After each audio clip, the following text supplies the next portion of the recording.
All right, and welcome to another Megatron diorama stream. And today, this is the first stream in December. So we got some Christmas festivities going on with my little tree here. So, what who you saying bye to? All right. You still in the missus chat? All right. Well, thanks for joining me. I got 5 people in the chat. Holy shit! It's good to see y'all. And yeah, this is the tree I put together. I showed some pictures on Twitter, but I didn't show the final images because I wanted to save it for the stream. So added the little snow effects, and add some more decorations and shit. So yeah, it's all Transformers themed. Oh, you meant it for Mrs. I see how it is. So for today, we're going to be doing the first diorama stream in the new setup. So today, now we're not doing any sort of new dioramas for any displays. We're just kind of going back and kind of tidying up and fixing up and, repainting a few streams. Not streams, a few dioramas that kind of could use a little bit extra fine tuning here on the channel. So that's what we're going to do today. And we're going to start with the volcano diorama, the one with Devastator in it, because I want to add some shadows to some of the mountains, and I also need to fix up the sky on one of the side panels. So we'll be doing that, but first we gotta fix up our camera. It's all mixed up right now. There we go. And there's our happy little mountain. So all we have to do is kind of do some extra like shadow work. It has been kind of bugging me for a little while, just because this feels like it's bleeding into each other. I want to kind of make it a little bit different. I felt like I got a little bit lazy on this one. So see, we got Mrs. and Dadman. How's it going? I'm here. Don't be mean. I'm not gonna be mean. I'm painting. Don't give me a reason to be mean, unless you give me a reason. All right. So we're just gonna start with a black. And I think, you know what? I think I'll do like a brown. Grab some brown real quick. That way, it's a little more realistic. Just a full-on black going down there. But yeah, we got a few dioramas need to touch up today. It's going to be this one. The lagoon needs a little bit of an extra. It needs an extra extension to the sidewalls because they don't fully fit into the shelf. Or it's a little bit too short. I kind of came up short a little bit when I first did that one. I just haven't really had enough time to really work on touching it up. So we got kind of a brownish black going on right here. And I see we have West Kegel. Good to see you, man. I like this new setup because it's like I can actually see the chat more clearly. I'm not doing any weird gymnastics. I'm just trying to take a little bit off the brush, and then we'll just kind of do some shadow work. And we'll start with just by kind of outlining the mountain here.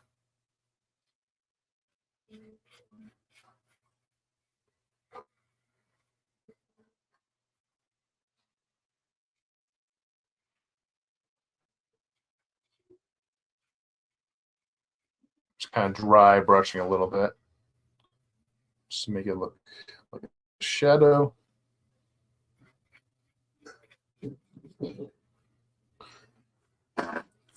And add some extra shadow effects to the mountain itself. Give it a more realistic vibe. I kind of felt like I was a little bit lazy on this one, so. But yeah, we'll be doing some more diorama streams pretty soon, actually. Because I got new shelves, new setup, which I'll be doing a whole stream going over the kind of the whole history of my collection, honestly, because it all started in 2019, when I first started collecting Masterpiece, and it's kind of gone through a bunch of different phases, and you'll kind of see what I mean by that when we get to it. But yeah, I'm just gonna kind of add some like black sort of effects here underneath. Make it look meaner. This poor Devastator here. So we have a lot of different diorama ideas in mind at the moment. It'll be a lot of fun. Because as you saw from the intro, you saw I have a bunch of empty shells that need to be filled up soon.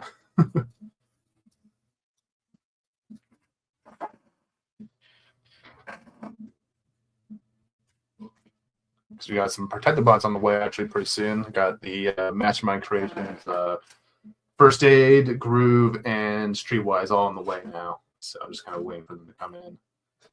But it'll probably take a while because they're coming from China. Hopefully, Canada Post doesn't screw them over because Canada Post, I think they're still on strike, and that's a shit there. I heard they're in negotiations to kind of come to an agreement pretty soon. But I don't know much about that. Hopefully soon, because I need my stuff. Okay. Most of these couriers, they kind of transition over to Canada Post when they come to us.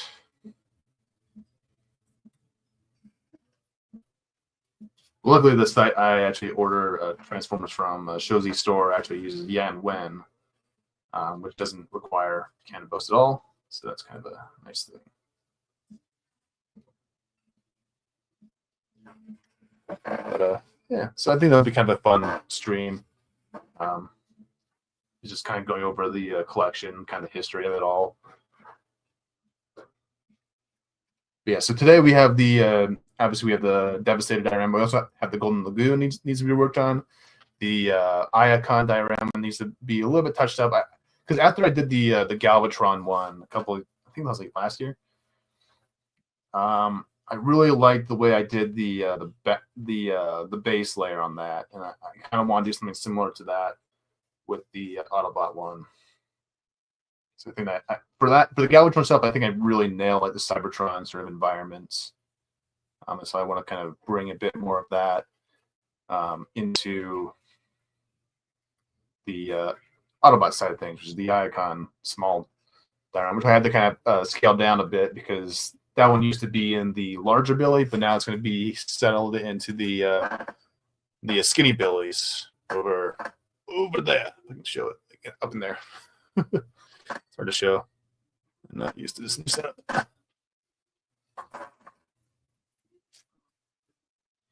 But yeah, got a lot of cool stuff planned. And then I also have to do the oil rig. I just need to add a little bit of an extension to that, as well as kind of fix up the smoke effects. I kind of want to just add like a black almost to it. So it is looking a little bit. Doesn't really look too. I just think that an extra black layer on the top of it all will kind of just make it look more believable. It's one of those things I've been wanting to do for a while. Just haven't had time for it because it is kind of a process to kind of pick apart the dioramas, pull them out, pull off all the figures, and just kind of go back and then paint stuff up. It is a bit of a process. So,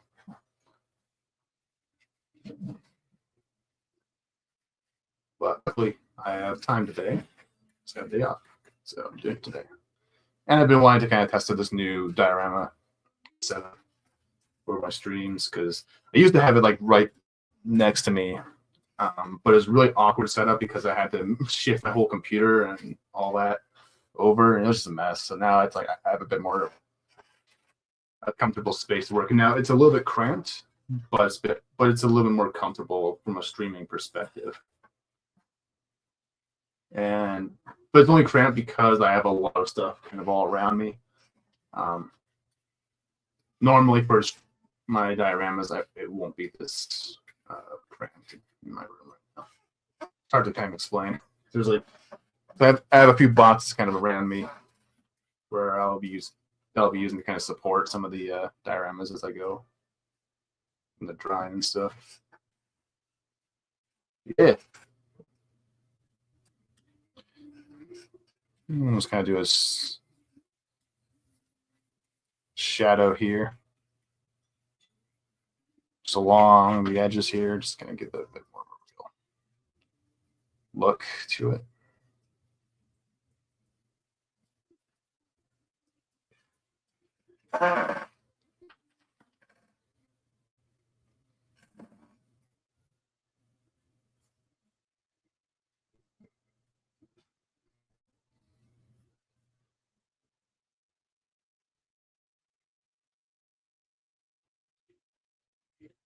Yeah, so I think the next time I'll be doing those the cherry blossom one, the Japanese mountains.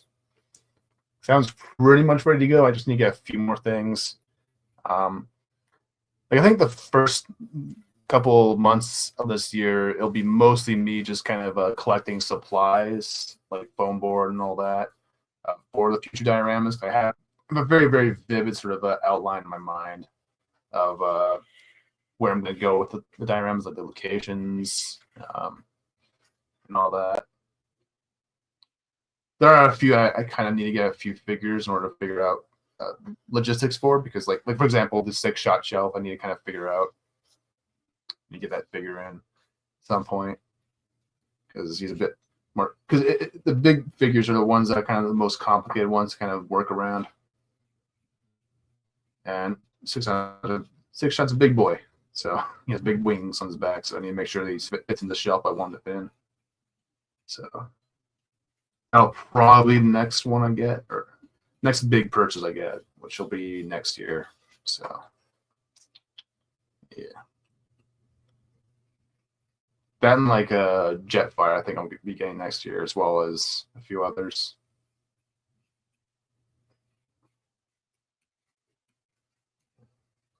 I'm hoping to start the aerial bots pretty soon. I think I'll be starting the aerial bots probably next summer.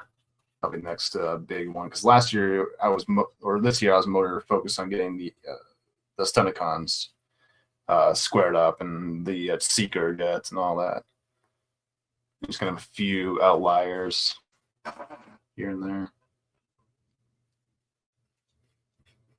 So, but now I'm moving on to Protectobots, Combaticons, a little bit of Constructicons, and a little bit of the. Oh, and I also got the pre-order in for the Technobots coming from Bingo Toys. So, yeah, a lot of stuff coming in. So I'll probably have to take a lot of out-of-town ships in order to afford it all. But yeah, it's all part of the game. It's all part of the game.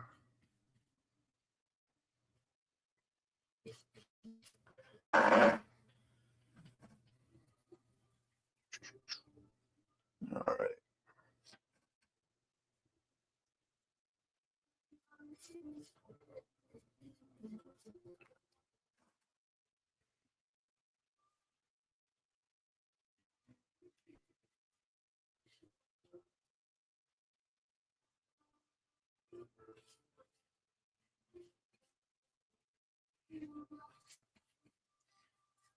Kind of just doing little pullouts on the blacks here, the shadows. Just gonna give them, that way it's not too like, that way it looks a bit more realistic, not too mechanical, you know, my movements.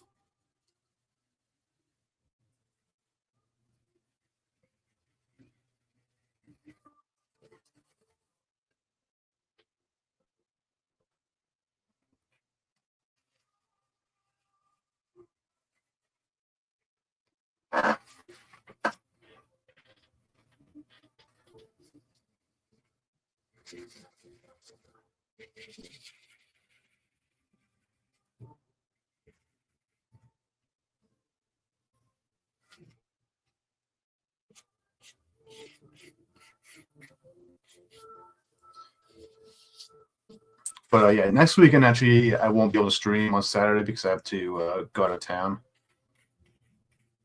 So I might do a stream on Sunday though,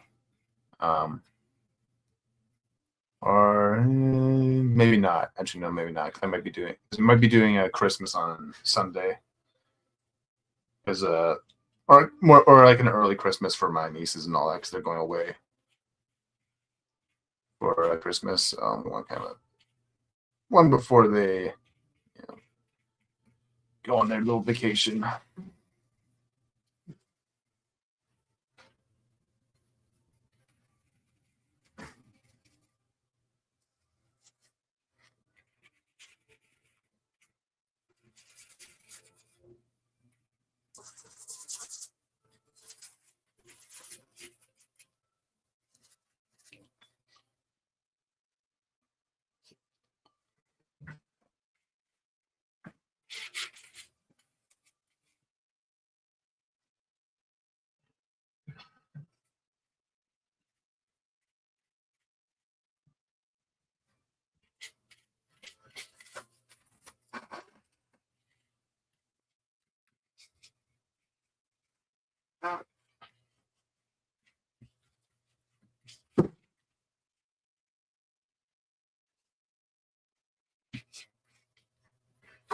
Yeah, I understand.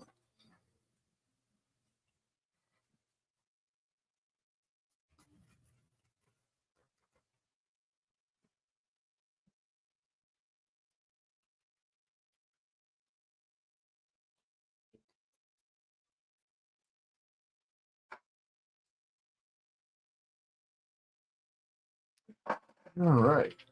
Just gonna finish up this mountain real quick, and I think we're good on the shadows for the most part.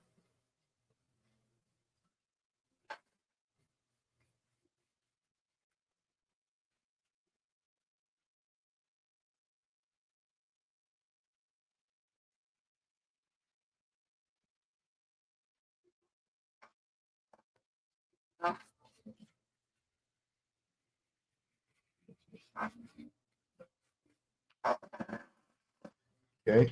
And the reason why I'm starting off with this diorama to tidy up is because it's the one that it's the biggest one, and I just want to get out of the way as soon as possible. Put it back on the shelf. That sort of deal. Yeah, that should be good enough. I think I'm happy with that. So I'll go ahead and put this guy away. I think we're pretty much done. Just doing little touch-ups here and there.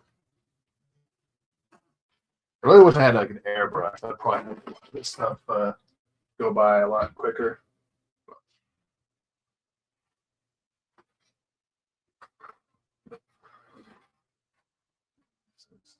Back into my shelf.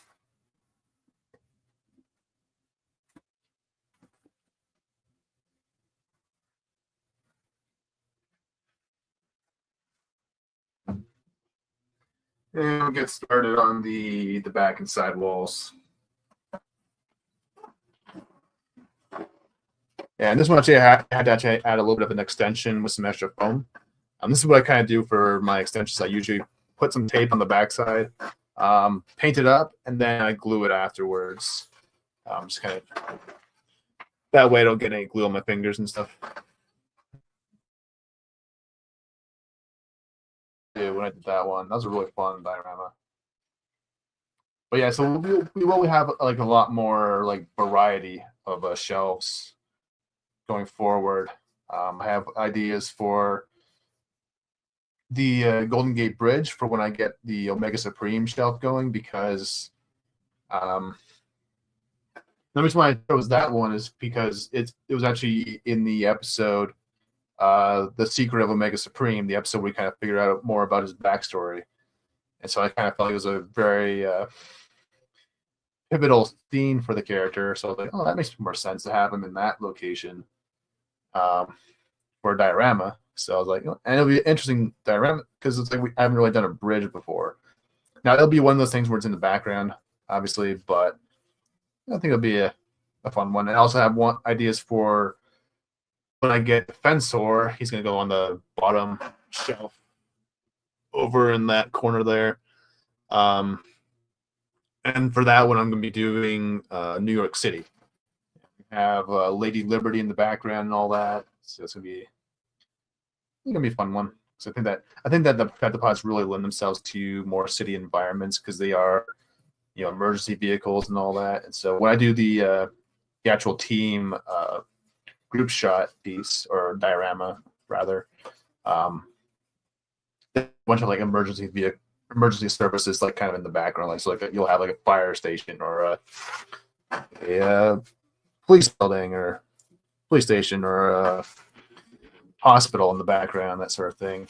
For that diorama, I want to get to that. So yeah, a lot of fun stuff planned. Okay. And we got our shadows. Got to work in here. Just start off by mapping out where the shadows go and kind of tidying them up as we see fit.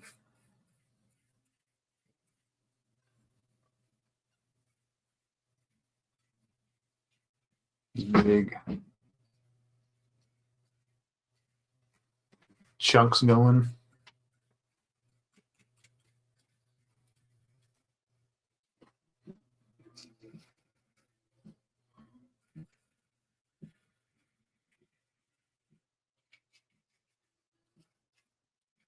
I'm also thinking about doing a Arctic scene for the Jetfire show, because that was kind of his all. For these diagrams, I try to think about the characters a lot. You know, I like to think about, okay, what location actually works and makes sense for these kinds of characters. And for Jetfire, his debut episode in the original cartoon, he was in like the Arctic when they found him, because he was kind of buried in the Arctic snow and all that when they first found him on Earth, because him and Starscream traveled to Earth a long time ago. And so Jetfire crash landed and kind of remained dormant for a while before the Autobots and Decepticons returned to Earth and all that. And so Jetfire kind of woke up in the present day of the story in the show. And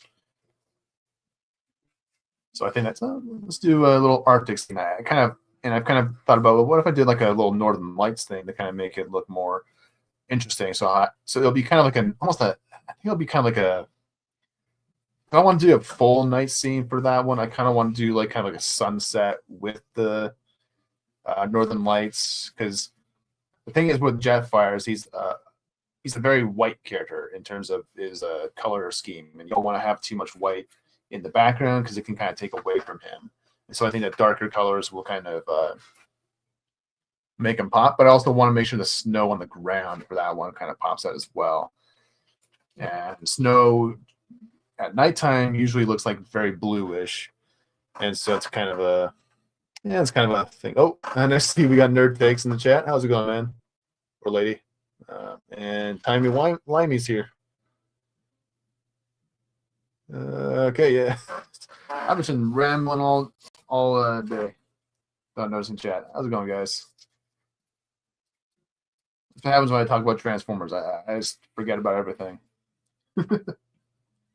So I need my own show. I'll probably be starting in March, just because it'll be a lot easier to start the show in March. Just because I get a lot of work in January and February, so I kind of want to make sure I get those. Just because it's a very busy month for my work, so I just want to kind of keep it laid back.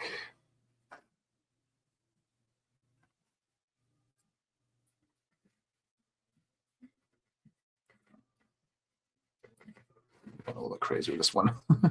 But yeah, so for the diorama for Jetfire is going to have it's going to be kind of like a evening sort of Northern Lights background with the snowy surface. That's kind of what I'm going for that one. My idea is for an Egypt diorama for the broadside shelf, which doesn't really make a whole lot of sense for that character. It's kind of meant to be more just meant to add a bit more variety to the shells. Because ideally, I'd put a broadside like a water-based diorama, but I already have one with the oil rigs, so I don't want to do another one like that. So,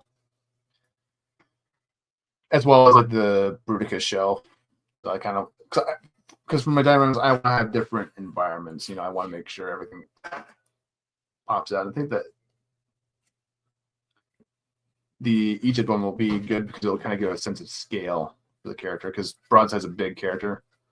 And so I think that one of the things about dioramas is like giving them the Transformers a sense of scale, kind of is what makes them really pop out of shell. Like for example, the Lincoln Memorial, when I have Megatron kind of sitting in that throne, it puts it in your mind and your perspective, because if you know how big the Lincoln Memorial is in real life, it kind of puts in perspective, like, oh shit, this is how big this guy is, you know, if you were sitting in there. So it's kind of meant to give it a sense of scale.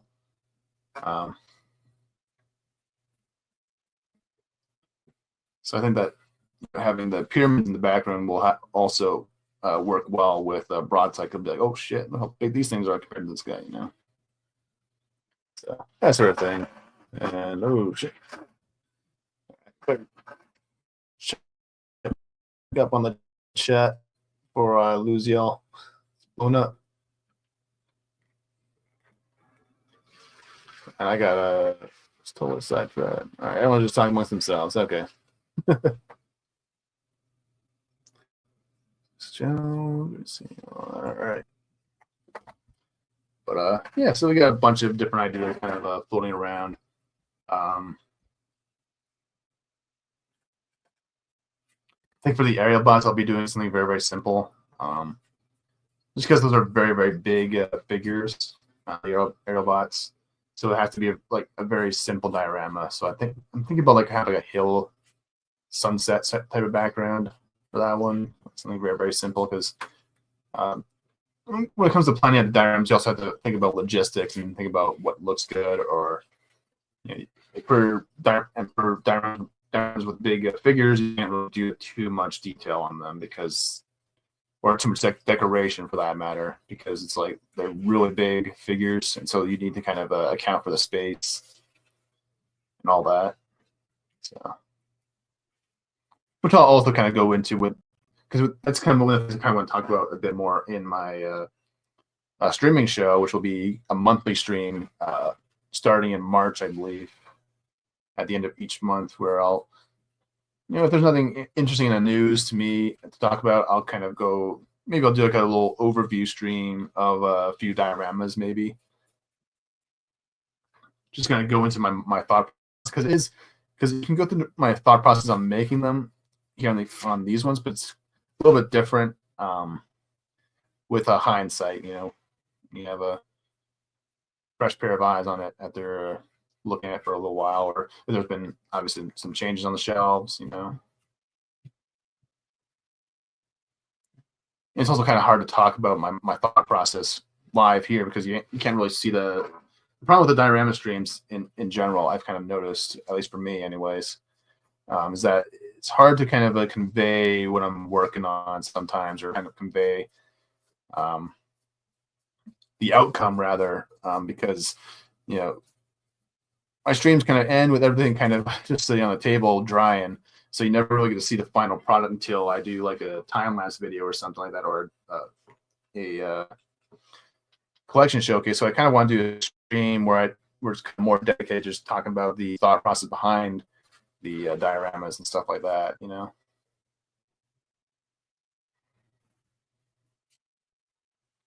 So there's a bit of nuance to a lot of them that sometimes I can't completely convey in the streams, because a lot of times I'm just like really just in my art brain mode. You know, you kind of just, you know, it's hard to explain, like art brain. It's like because your mind is like just like focused on, okay, I gotta do this, I gotta, you know, do this with the paint, you know, do this color, do this shading, do this kind of you know, adjustment or whatever. Kind of a tricky thing to navigate. So I kind of want to do a show where it's just me talking sometimes, because that way I'm a bit more focused, you know.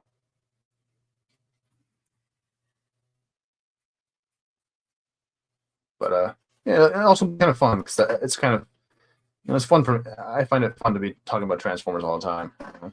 Like, so I kind of found that out a couple of streams ago, or a couple of months ago, where I was doing a stream and Grumpy Old Ninja came in, and we just started talking about Transformers well past the stream's end point because I already finished the drawing I was doing. I was just like, oh, I started talking about Transformers and collecting and all that. I was like, you know what? Just make a whole show of this. Yeah, got a lot of stuff to say, as it turns out. Now let's do a few extra shadows up here.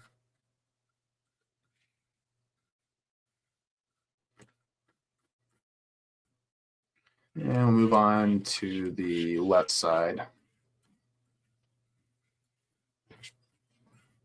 And after this, we'll probably start.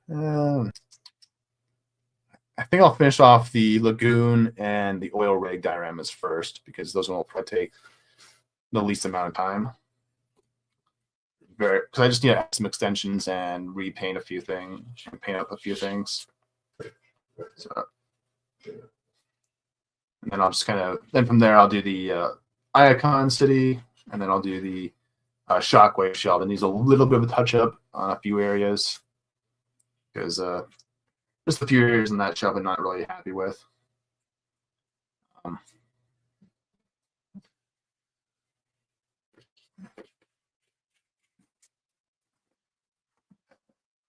It's good enough. Let's put that on the shelf.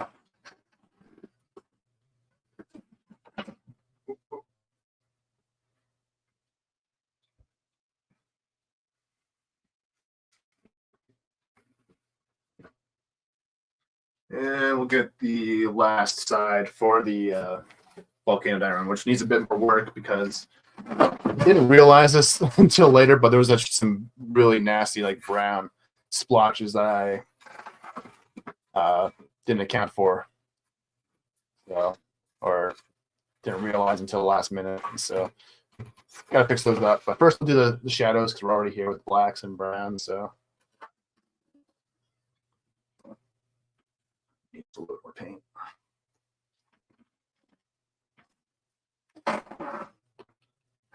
Man, I got a twitch I dread. Okay.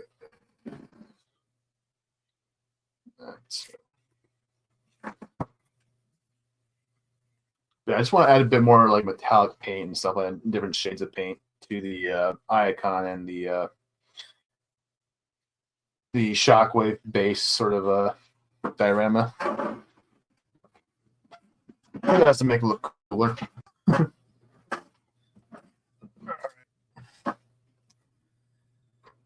Okay, so we're just going to start off by grabbing the edges.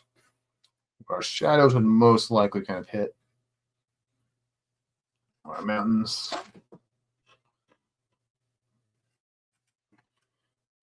And do the same thing on this side.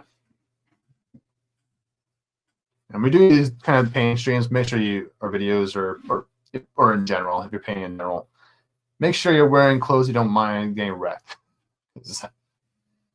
Yeah, what happened? So you'll get paint on everything. So make sure you get.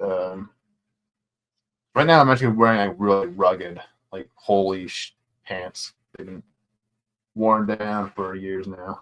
It's like, oh, I'll wear these from now on. Do my painting.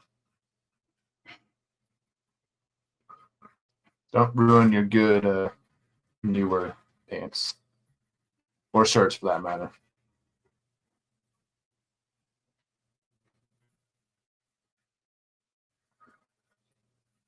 But yeah. So after this one, I think we'll do like a quick showing of the Christmas tree because I think there's some new people in the chat now. So I think I might show that off for people who haven't seen it yet. Because it is pretty cool. I'm actually really liking it. And it's actually my first Christmas tree after, actually. At least one I ever bought, anyways, myself personally. So it's pretty cool. And I made it all in my own image, all transformed it up. Put a bunch of toys in there.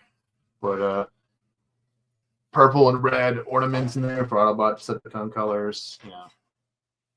And put a couple prime figures on the sides, kind of presenting presents. I'm tacky, apparently. You know what?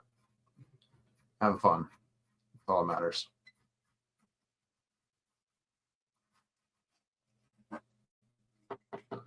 How's everyone's Christmas shopping doing though? So I'm about 60% done. I have my nieces, or it's just kind of more. I guess I guess be 50% done because I have my nieces done and I have my sister done, but I don't have anyone else done yet. So, which I'll be doing next. I'll be doing a lot of shopping tomorrow. So, and are you the type of person that leaves shopping to the last minute, or do you try to shop ahead of time? Which I try to do shopping ahead of time, but I had to buy a few things. I didn't have to buy a few things, but I wanted to. So I was like, fuck it, I'll just get it. But last year I was like really early on getting my presents all figured out.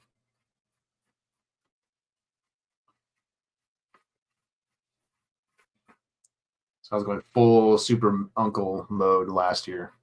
Got a bunch of crap from my nieces.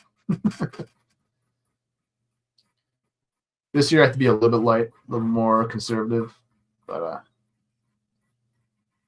that's okay. I'm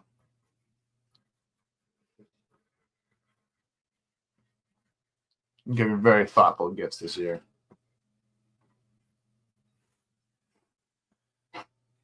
Which I'm trying to.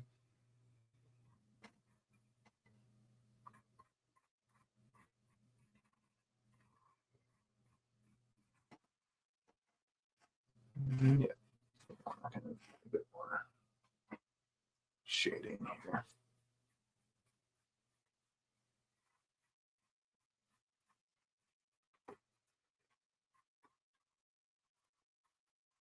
Do this real quick, and then we'll fix the sky, and then that'll be it for the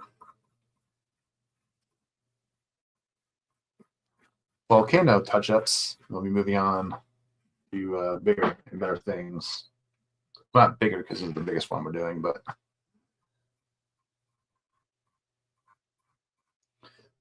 yeah, for the shockwave one, I just need to fix up a few areas. Just kind of the middle areas, which I'll kind of show up when I get there. But you know what? I think I'll do the Fembot shell, the Icon shell next. Because there's a bit more need to go into that one. I'll kind of explain when we get there. But right now, I want to knock out the easier dioramas.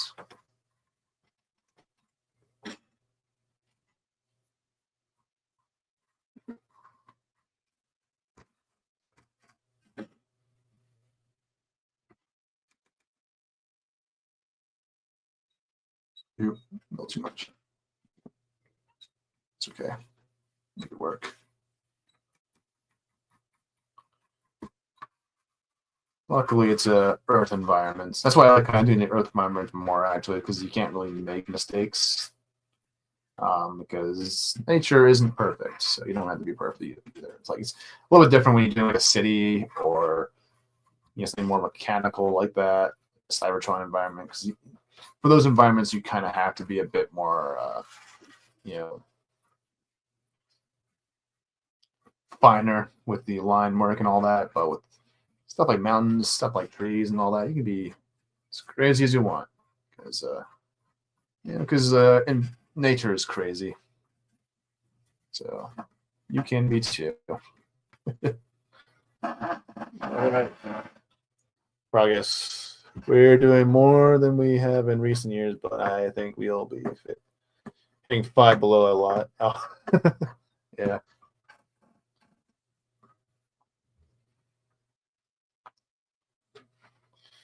All right. That's the shadows. So I can probably put this plate away. And we just need to add some extra blue and cover up these little brown splotches that I didn't see until the last minute. So, and we'll. That's a good blue to use. Use this.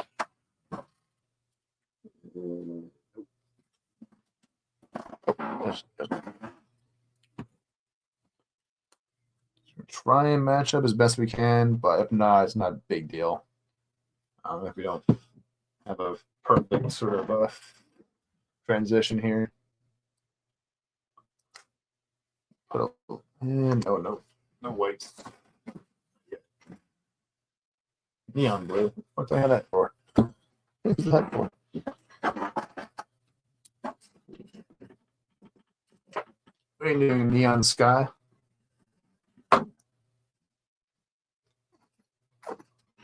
That's good enough. And then just gotta make sure. Gotta do a test squirt sometimes. These sometimes they come out oozing like shit. Like that. There, that should be good enough. And I come in with a sponge stick and we kind of just scrape it in.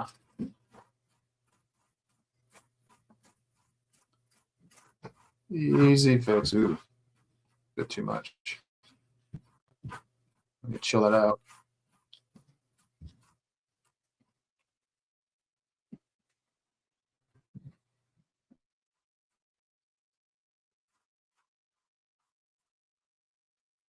Yeah, I'm gonna need a bit more blue.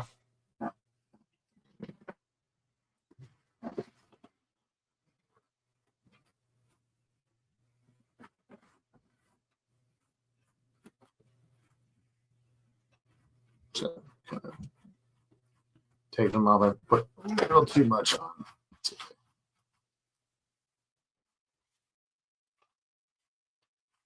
Also, don't think this is the right sort of shades to use, but that's okay. We shall make it work.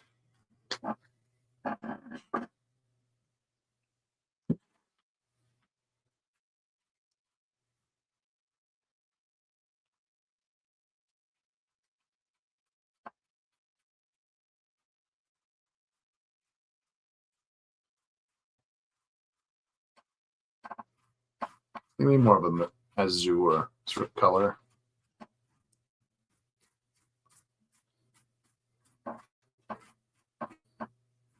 Might be what we need.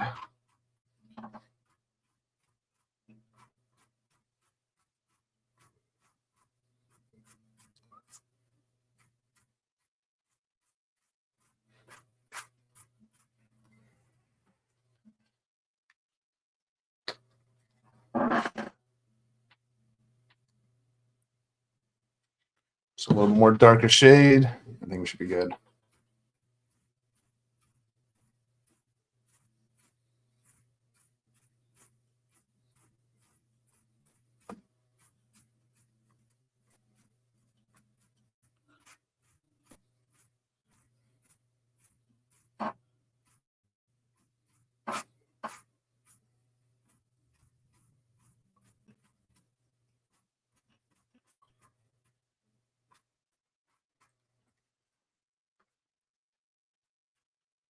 Just gotta go over the brown spots. I have to do a second coating, so just leave that for a minute. Place you off to the side, dry.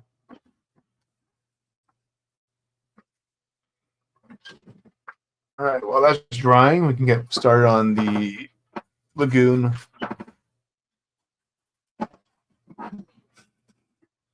It's gonna be a very simple one. My arm's in the way. Before I start, I promised a little shot of the tree. There's the tree, all finished up for the most part. An Autobot symbol there, lit up, a few presents, and a few primes, displaying a few presents because I'm a tacky guy. So this is what I do for. It's kind of a good way to kind of show this off. I need some tape first.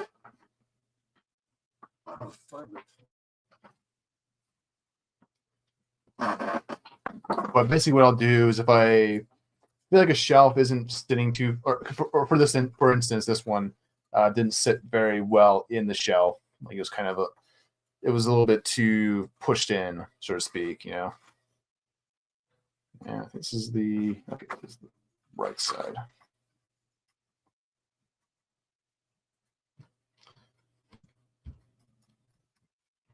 So I'm just a little bit off.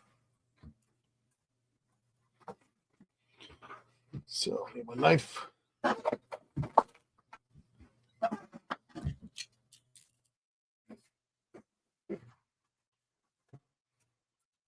But what I'm going to do here is I'm going to kind of, because I did like a couple days ago, I had this cut off. A little bit actually off. But what I'll do is I'll tape this onto the side and then I'll kind of paint over it, trying to try my best to kind of match up with the background here. Doesn't have to be perfect, just because it's going to be in the very, very corner of the shelf. You're not going to notice it because there's a bunch of trees there anyways, blocking it. So I just need to have a rough idea to help kind of blend it in. But just going to take some tape here.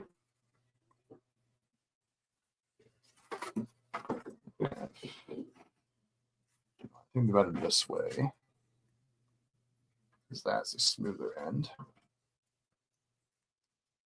And we'll kind of just tape the backside off.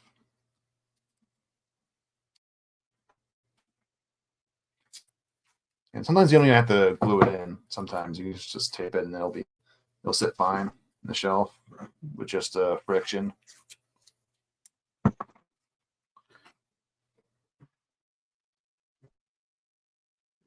Too much.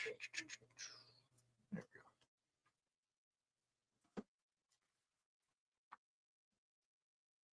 go. And I'll do the same for the other side. This is kind of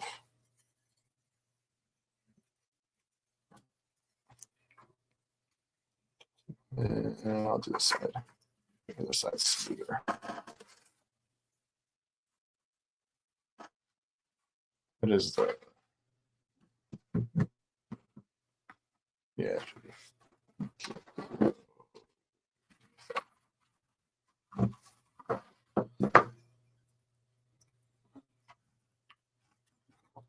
No, it should be okay.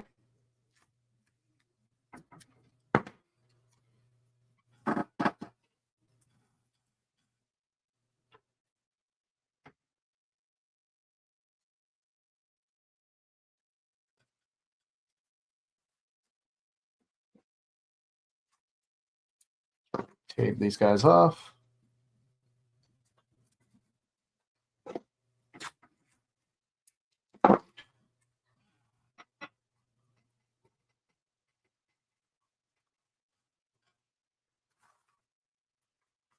And we're pretty much good to go here.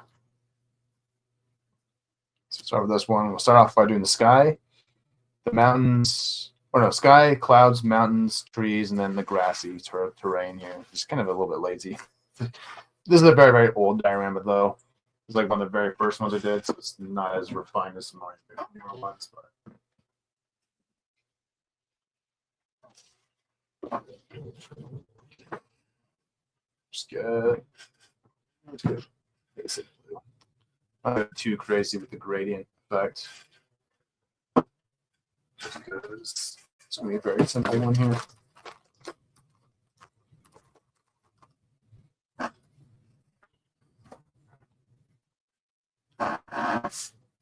Okay. So first thing we do is you need to continue the way it's kind of going on the other side with the mountain here. And we'll add our clouds to kind of match up with these ones. Too much of the brush. That's okay.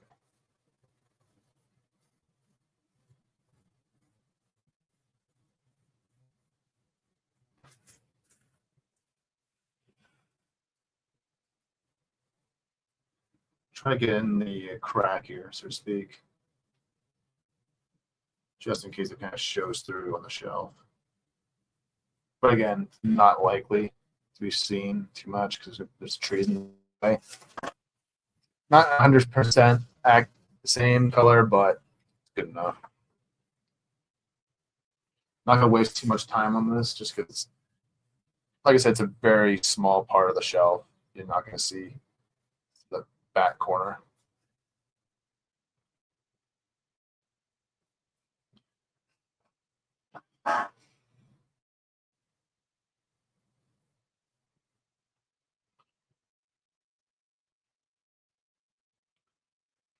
Now, the only problem with this is it might not fully match up with the back wall, but like I said, very small corner.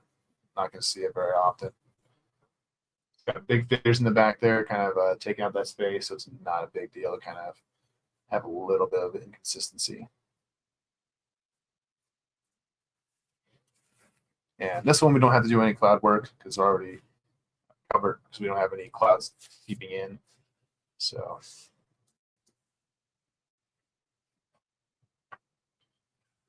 one's drying. So you can probably put these off to the side for a minute, and we can get to we can do the oil rig stuff now.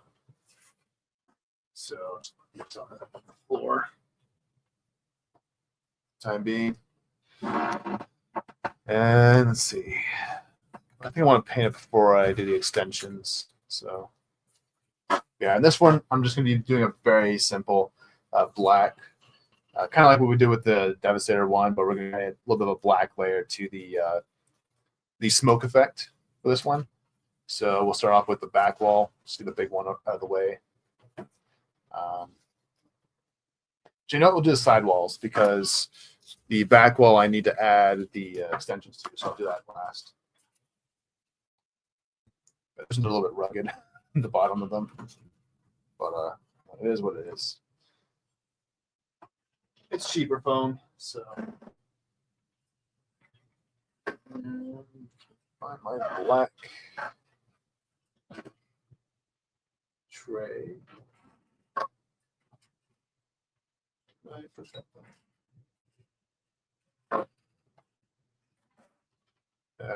Oh, right here. Blind. And we're gonna grab one of these things. These are little sponge things that it's already kind of used, and but that shouldn't be a problem here. So yeah, I'm just gonna add an extra layer of black, sort of a smoke to this one.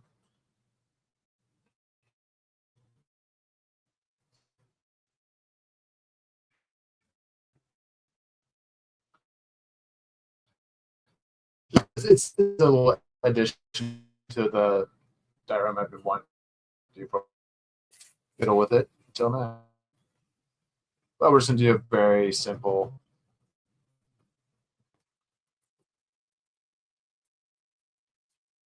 black sort of a smudge effect.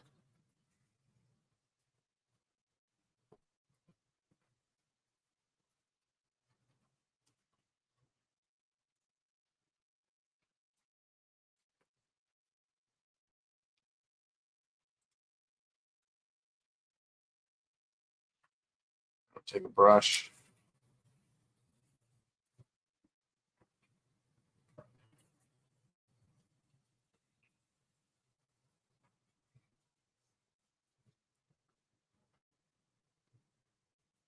Just gonna black out the whole bottom here.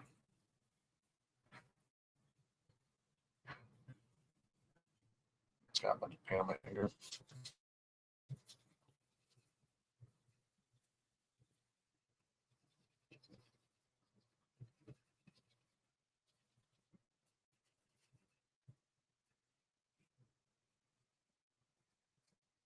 Now, ideally, you could probably use a airbrush to get these effects, but I don't have one, so I gotta use a brush.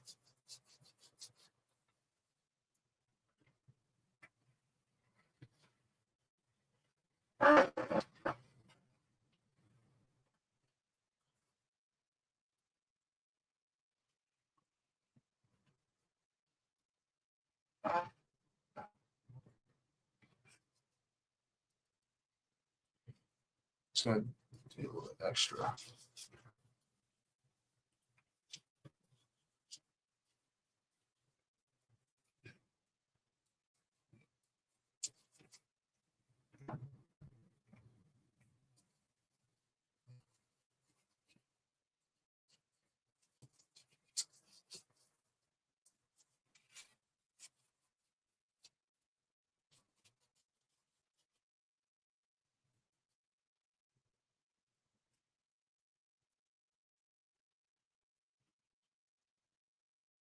See, that's the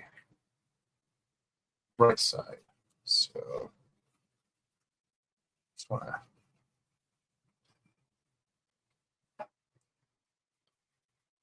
do the sides here.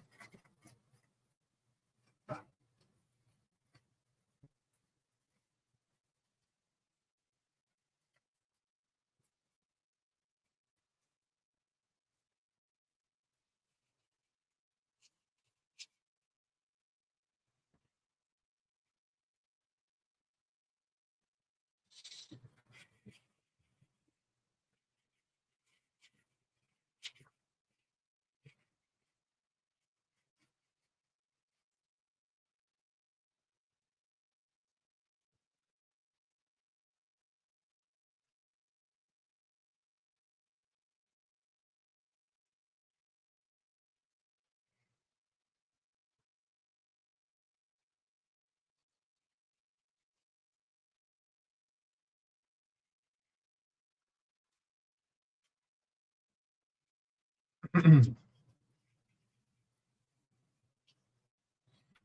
this doesn't have to be too perfect here. It is just cloudy, smoky crap. So this needs to be enough to get the point across. Just want to blend out this area a bit more.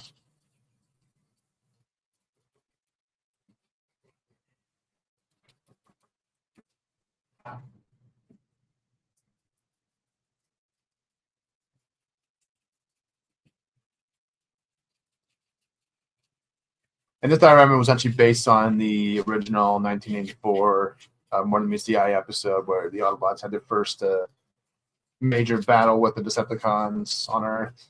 It was on that oil rig. And that's where they met the human characters. So that's why I kind of made this for my season 1, or the other half of season 1 characters. So this is where Trailbreaker, Sideswipe, Suntrigger, all of them kind of hang out. While the Prime Shelf has the Arc and all of that. As it should be. This is the main Autolite base. So that's where Prime should be. There's the left side, I think. It's left side, yeah. And this is the right side. I'll go ahead and do the same thing we did with the sponge.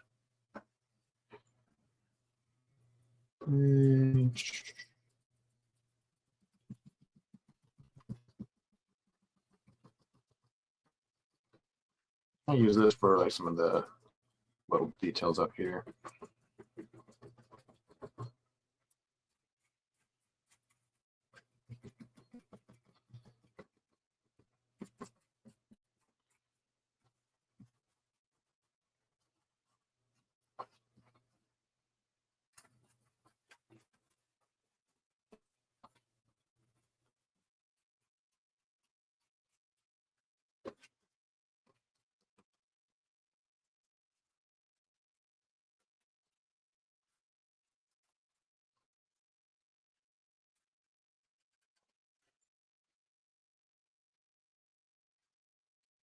Clean up the bottom here.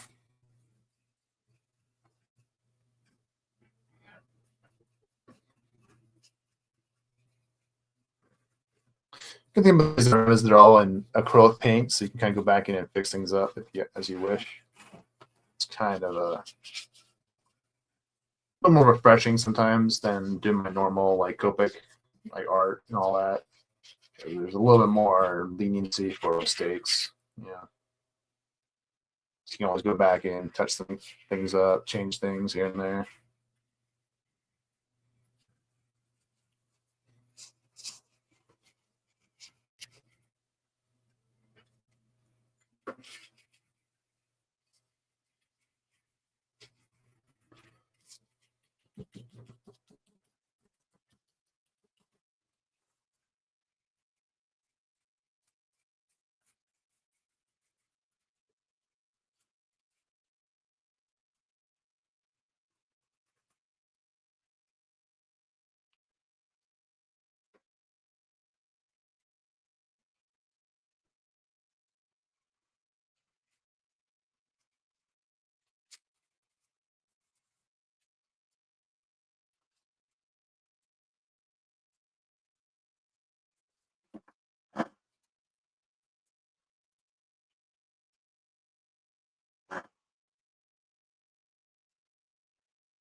I'll just do the side here.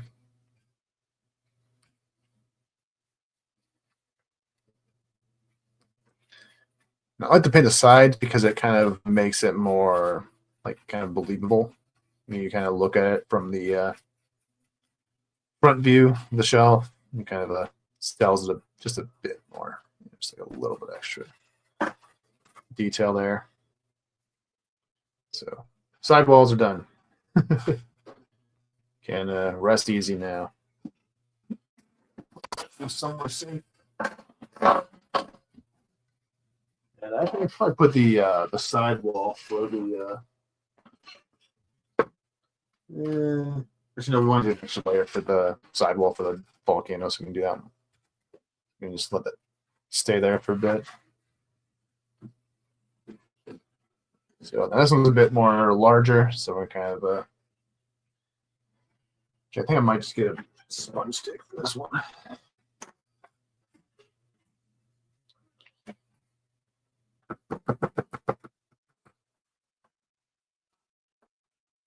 Just like smudge it all over there.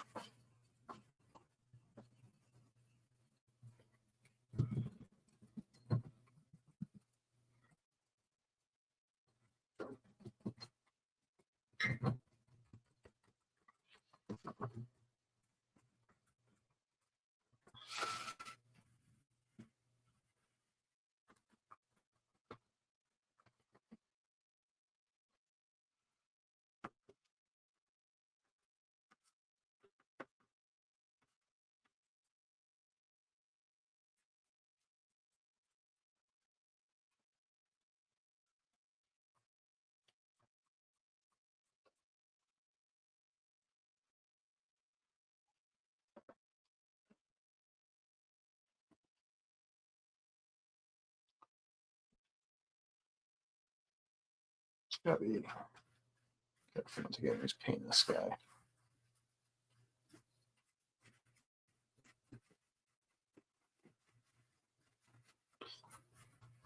This will kind of contrast a bit better on the shell. So extend down here. All right, almost there.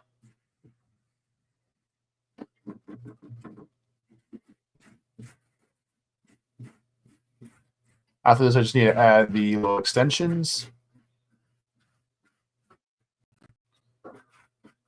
And then we'll be good to go.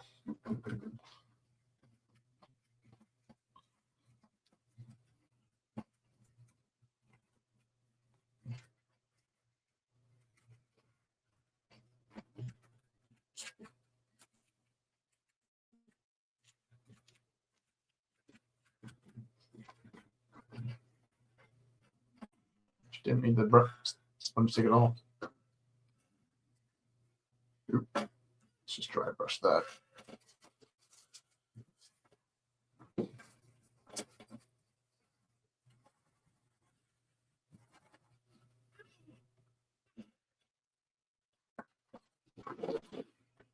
Nope, hope you guys can see that. It's a big ass backdrop. Hold on. There we go.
Yeah, days like this, I really wish I had a dry brush. It's a lot easier.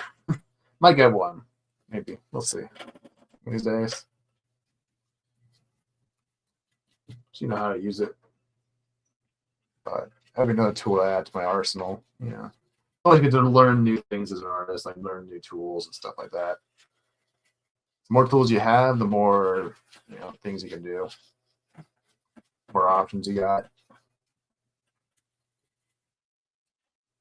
So I kind of learned from doing these dioramas because now it's like, oh, I can do portraits now or a big landscape now. It's like basically what I did here, most part. Don't really get to see much of the landscapes. It's covered by smoke. It's supposed to be. This diorama is kind of meant to be sort of it was meant to be a destroyed oil rig because that was the best way I could think of to kind of get all these different levels on the shelf. So the figures actually had a lot of variety to stand in and all that on the shelf. So that's why I did this one. On top of it being a very iconic sort of location and scene from the cartoon. So I was kind of thinking about these things when I'm designing a new diorama and stuff. It's about think about the characters, think about which characters you want on the shelf, think about how big they're going to be on the shelf, that sort of thing. There's a lot of thought goes into these.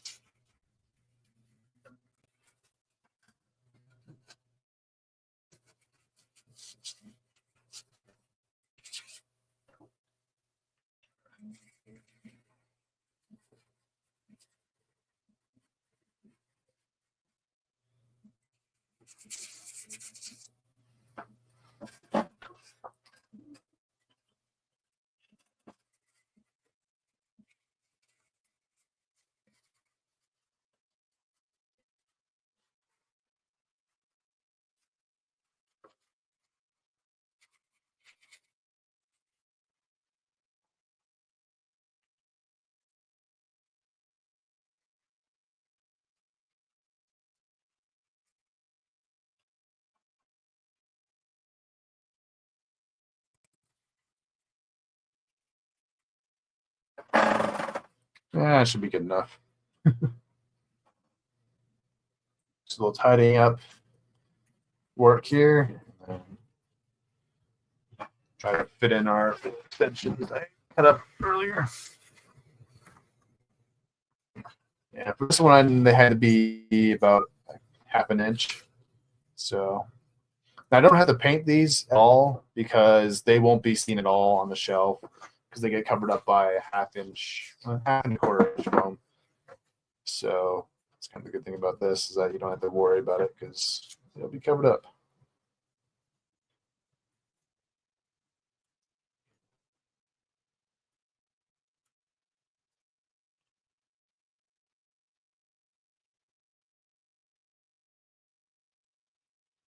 Let's do the other side. I'm not gonna glue it in, just a waste.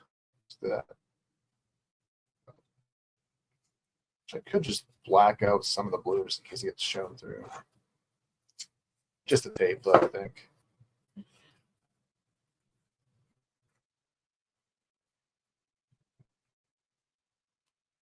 should be good enough. We'll do the other side, and then we'll do one in the middle. This should help. Because the problem with this shelf, it was just a half inch shorter than it should have been. Or the backup. Hey, Ryan, good to see you. Yeah, no problem. I'm glad you have to kind of switch to Saturday streams because I can actually finally catch them. So I usually have my Saturdays off. Because your streams are always used to always be, at least for my time, it was like 9 a.m. and I'm always working at that time. So I'm just like, I can never catch your streams. So I'm just kind of glad that you changed it up. So yeah, hopefully I can just drop by for more streams going forward. I love hanging out. I like to see what you guys are up to. It's always fun on the Riot Cafe.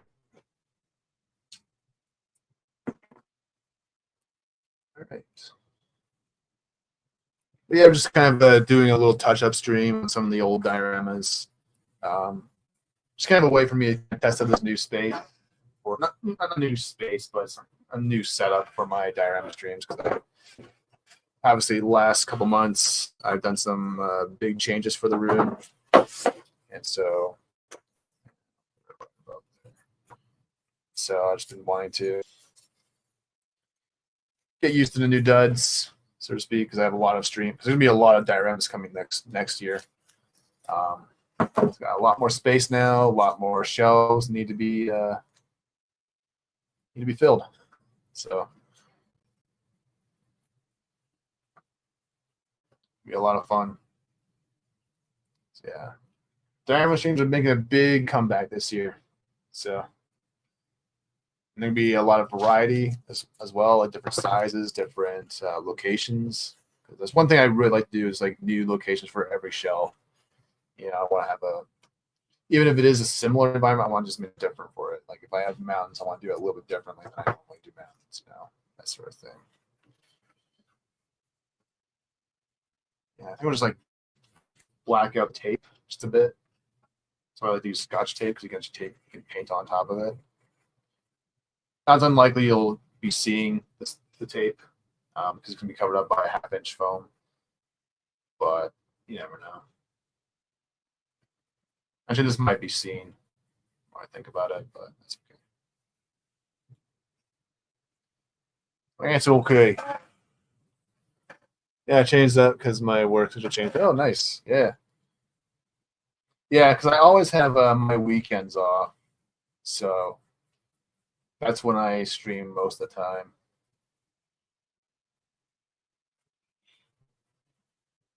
And it's the best time for me to catch streams, especially in the evenings. I usually have I usually work in the mornings, so works great for me. So yeah. Yeah, so we've been touching up. We did the volcano diorama, which we're almost done. Just need to do an extra layer of blue paint for the sky. I need to fix up, and then we have to do the backdrop for the lagoon. Fix that up, and then we'll end the stream probably doing the shockwave and the icon diorama. But then, yeah, there's the finished backdrop for the oil rig, or at least what was the oil rig because it's all damaged. So that's kind of the point of this one here. But yeah, you can probably throw this into the shelf now. Done. One shelf down. Put it all back in. Hopefully I don't knock anything over.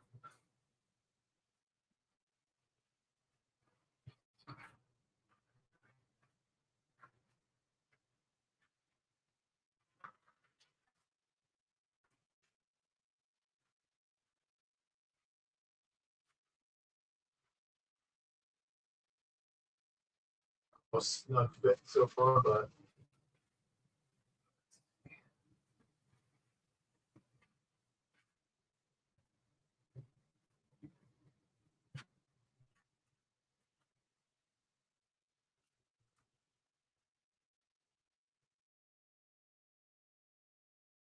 sidewalls in. It should be a bit more snug. Can't really see it, obviously, because I don't want to show my face. But probably show a little bit of the final product.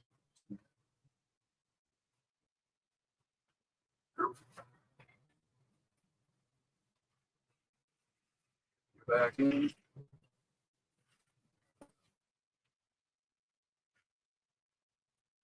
And the last one. All right. So you can get a good view of it. You might be able to get a good view of it from this angle. But I'm going black. There. Up there. There's my can you see my hand? Right there. So this is the final product. You can't really see it from too well. It's a little too far away, but yeah. Yeah, that's one shelf down, and we're almost done the volcano one. Just need to do a few fixes. But in case you haven't seen it yet, right? Here's the Christmas tree I was talking about earlier. Yeah, I put a bunch of Transformers toys in there. You can see Wheeljack, Bumblebee. There's Shockwave and Soundwave in there, but they're on the backside. So there's a Red Alert. There's Primes all carrying presents on the floor. Because I'm a tacky motherfucker, apparently. All right, so we're gonna do we're gonna finish up the back wall for the volcano first, and then we'll kind of go from there.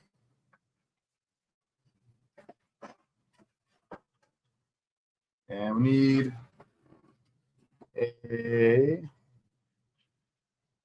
any kind of azure sort of color for this one.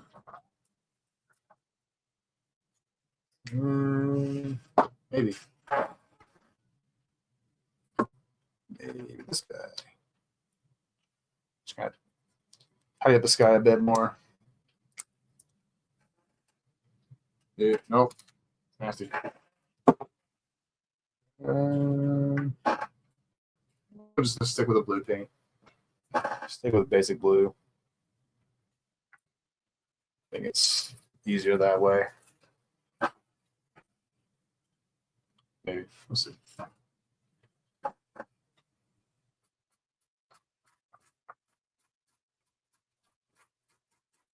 Just kind of take it slow, so to speak. Oop. Yeah, so what we were doing here for this one was we were kind of fixing it because there's some like brown splotches I didn't realize until the last minute, and just haven't really had enough the time to go back and change things. So we're doing them now because that's what we want to do.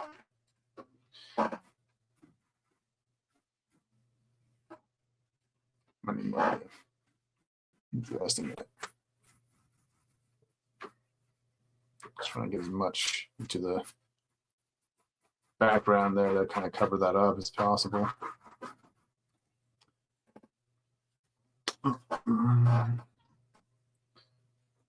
Yeah. What are we going for? We're at 12. Holy shit. Already 118. Good progress, actually, because I just need to do the Shockwave. I think we'll do the Shockwave shelf first. That will probably be the easier one to kind of figure out. Because just a few things need to be touched up on that one. Just the middle, like, kind of row panels. Like, we'll get there when we get there, but just want to change one of the colors I did. This looks a little too, doesn't really look all that good.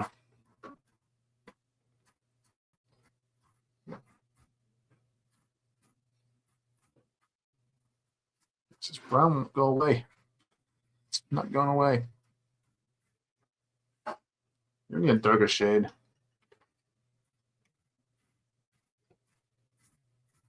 All right.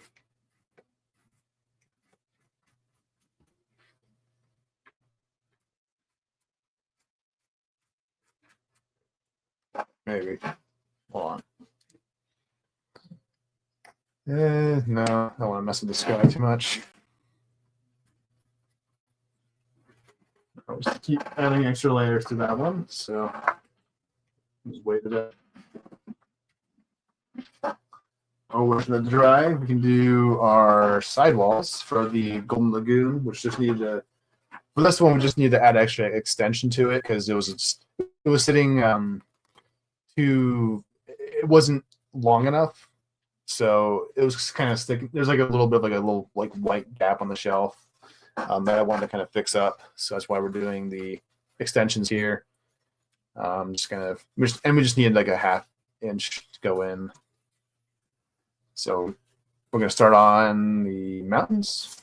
We'll do the clouds and all that, and then go from there. So we to work on and some grays and a brush. And let's see, guys. Nope. Yeah. Yeah, so start points. Those figured out first, and then we can kind of just go all in. Oop. Little smudge there. That's okay.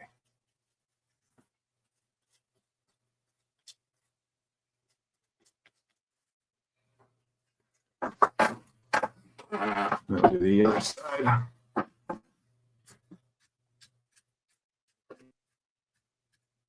Get out of here. Oh, paper. I'm gonna try not to spend too much time on the sides here, just because they're going to be in the very far corner of the shelf. So we're not going to spend too much time on this because you're not going to really see it much. It's just kind of meant to extend the side walls out just a bit more.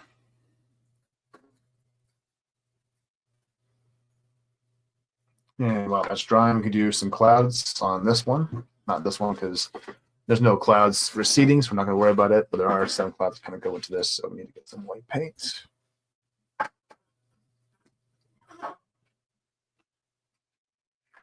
It's a little too much. It's okay. It's all okay. Smaller brush. It's falling apart. Oops.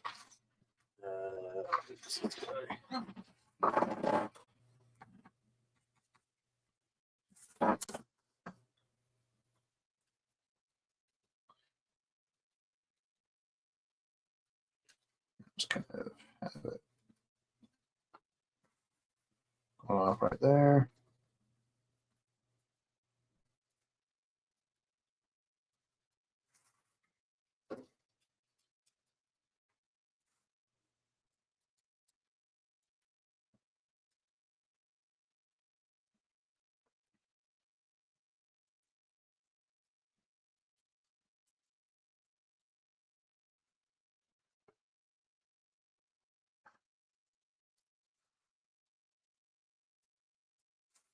And that should be enough for this guy here. Even though it's not really 100% like the same color in the sky, it's enough to kind of have get the message across, so to speak. And that should be fun. And we can let those sit and dry. That one's still drying a bit, so we can move on to the chocolate shelf now.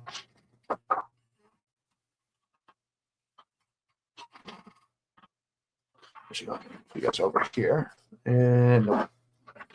Here. All right.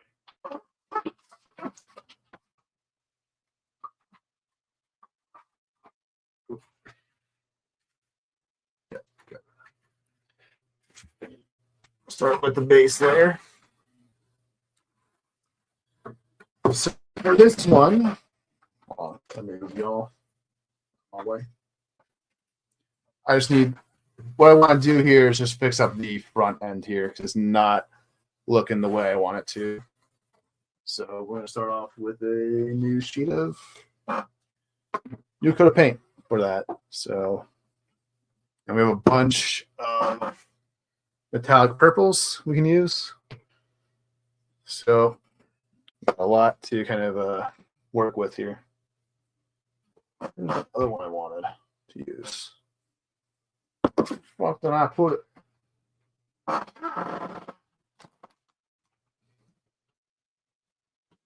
No, like a pinkish one.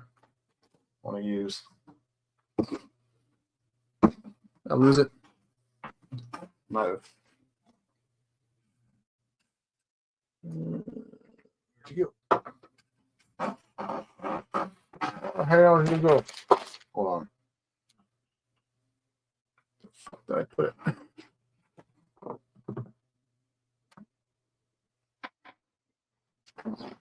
Oh, on the floor. That's why. This kind. It's kind of like a berry, sort of a pinkish, sort of of magenta metallic paint here. So I'm going to use that for the space bridge in the background. I think. We'll see. But I decide which ones I want to use. Okay, let's grab my sponge stick. Okay. I think we'll do this one. Actually. Ooh. Should like that. Wonder if I can mix two together.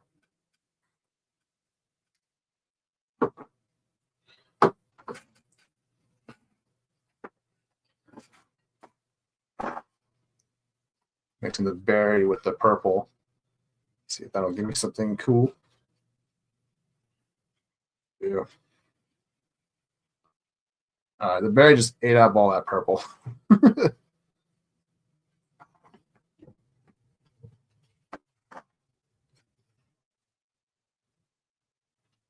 I like that though. It's a good color.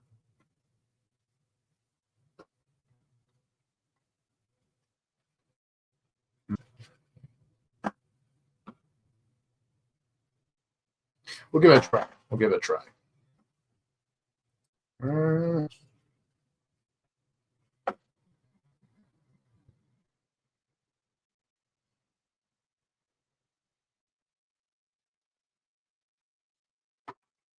I don't like the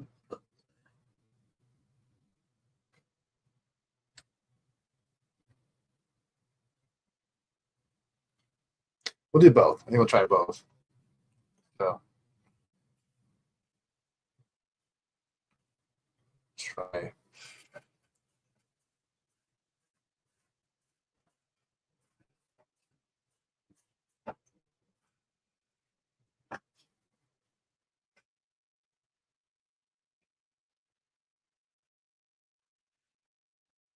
Start with the more pinkish one, and we'll kind of go with a purple on top of that. I think that's how we'll do it.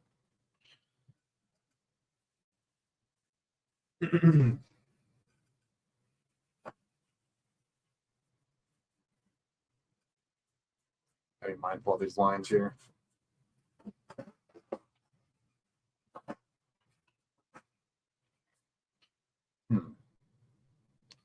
I kind of like this. I was thinking about maybe changing up the blue there, but I kind of like it. I like the breakup. It's just the middle here that needs to be changed up, I think.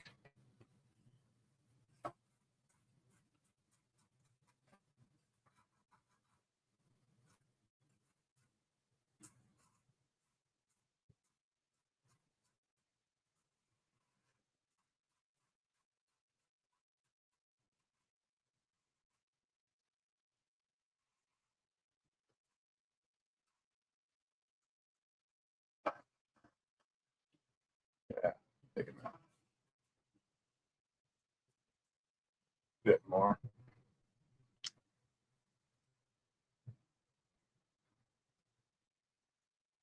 Yep, not too much.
All right. Bring it forward a bit more so you can see it better. Don't use tape anymore. We've done all the extensions for dioramas that needed it.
Boy, that worked out fine.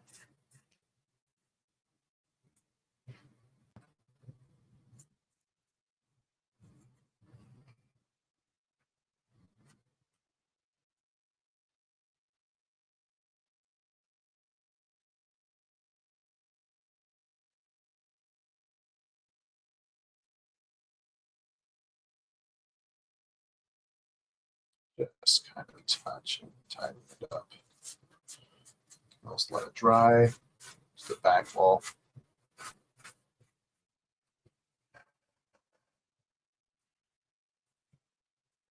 Once it's all dry, we'll come back and then add almost like a dry brush of the purple, or purplish sort of the metallic paint, just to kind of give it that more premium metallic sort of a finish or Cybertron environment type of look.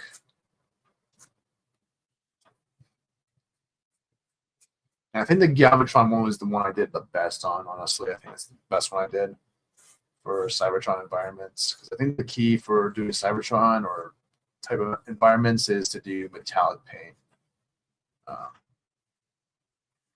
But with some weathering, that it looks the best when you do it that way. Sometimes it looks too cartoony, at least from what I've seen. That can work for some functions, but for me, I wanted a bit more realistic sort of environment, or as realistic as possible for these ones.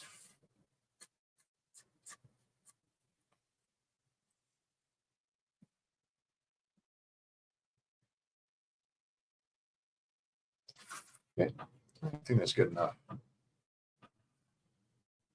Let that for a bit.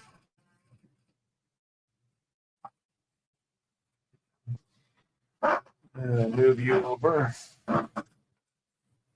Shove you over there. Yeah. And grab the back wall. We need to fix up the space bridge.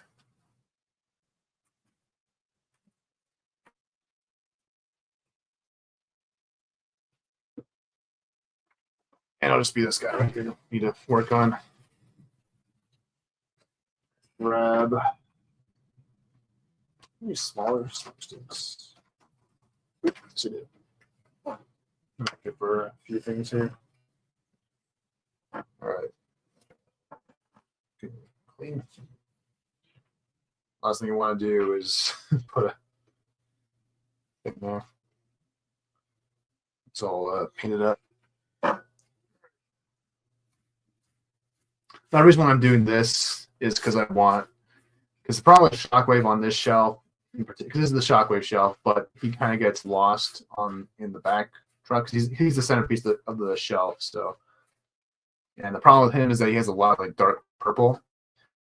So it kind of works best when you have like a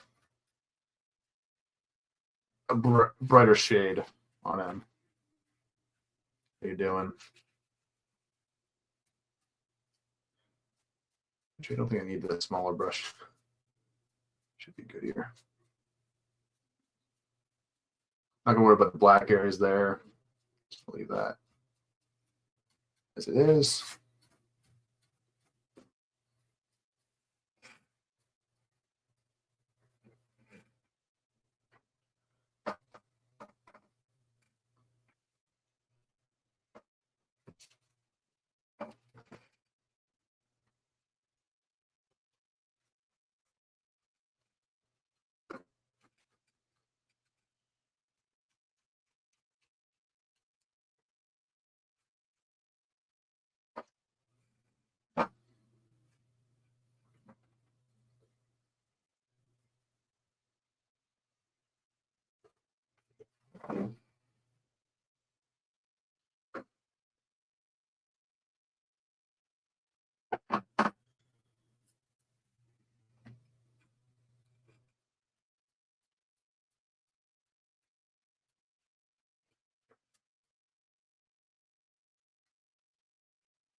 Just spin this around a little bit.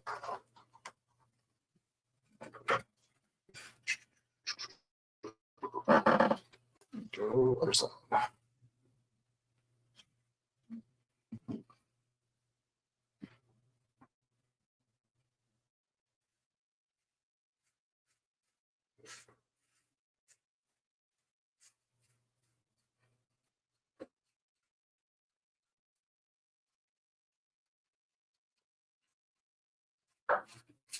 I'm gonna worry about the top here because you don't see it on the shelf. I'm gonna waste my time on it.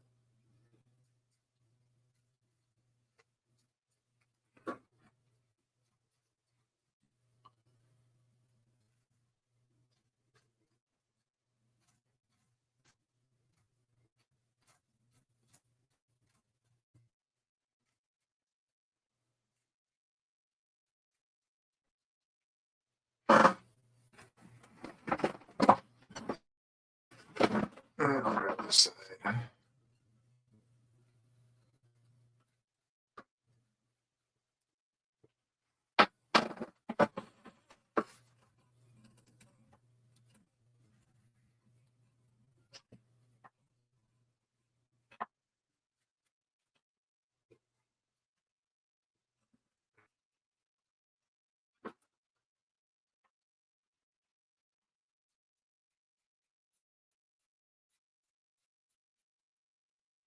There we go.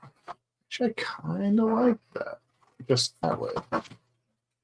The magenta metallic color. Might just get Shockwave, grab my Shockwave figure.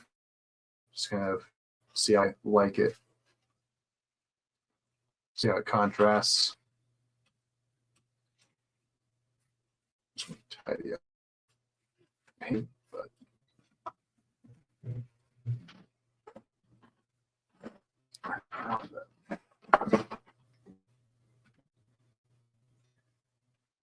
Shockwave.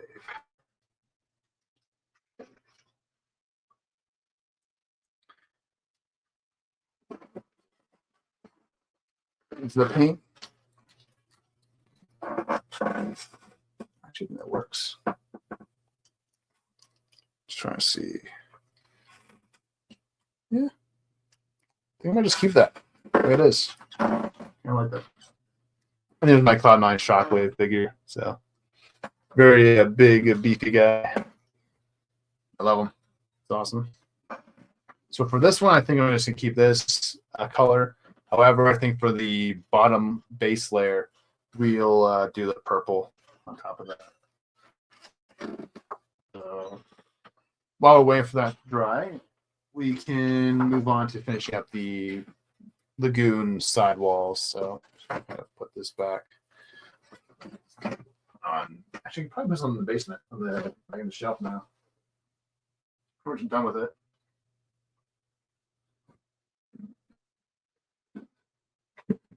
Yeah.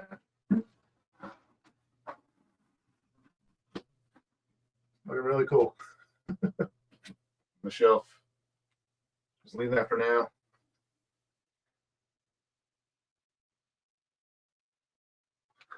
And that one's still probably drying, so leave this one off to the side.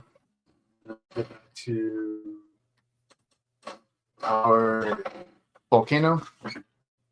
Sky and the volcano diorama. We'll go from there.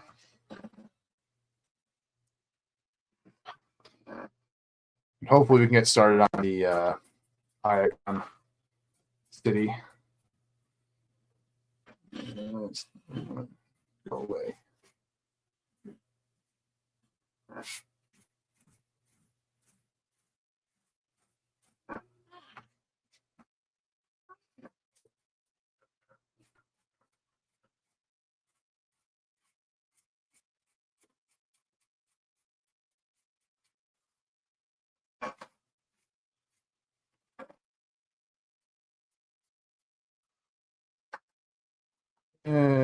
Should be good enough.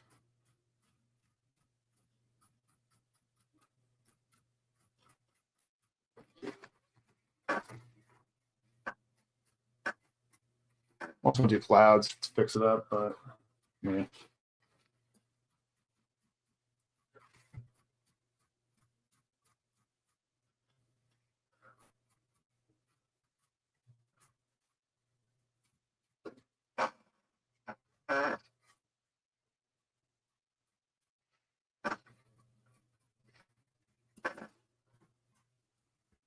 Yeah, good enough. I'm not going to see it much. There's a big boy.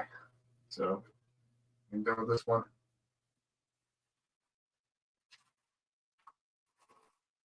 Okay, that's 2 shelves down. 3 to go. Put Devastator back in the shelf. Hopefully you guys can see it actually when I bring the camera around.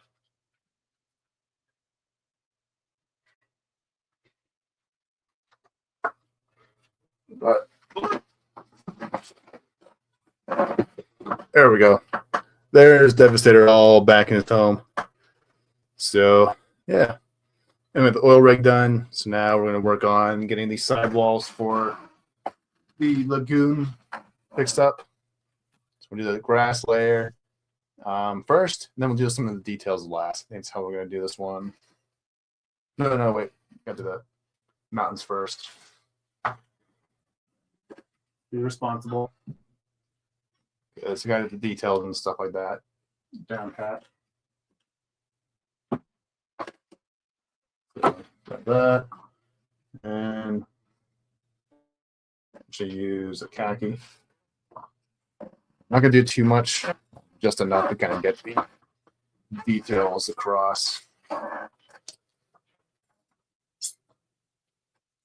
This is fucking paint. Jesus.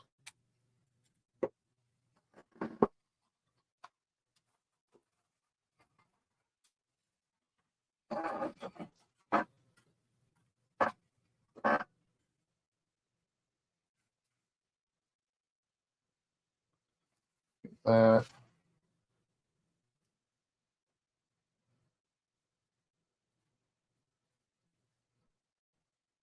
I'm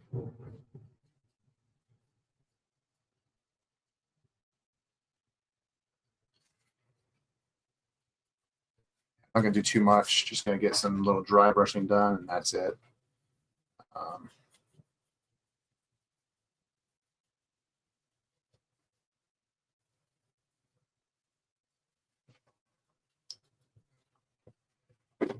Yeah, so just little details like that, just kind of connect it because it needs to be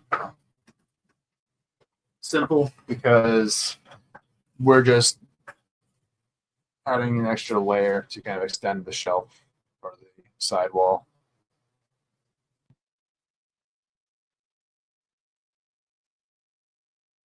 And you're not going to see this part anyways very much because it's going to be covered up by a big robot. Which be for this side, it's going to be hoist because he's that side of the fence, so to speak.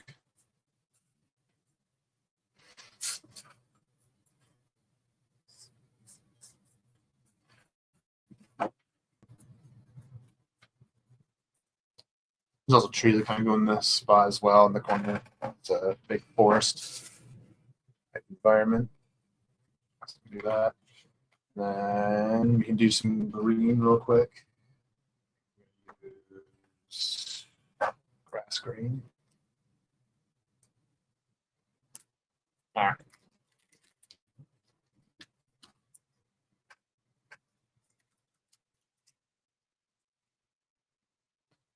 She's on the same plane here. She's done with the khaki. Probably never gonna see it again. Just kidding. No, she's just I haven't used yet. But you know, I might use it actually later. Fuck. Whatever. Yeah, no, we'll leave it.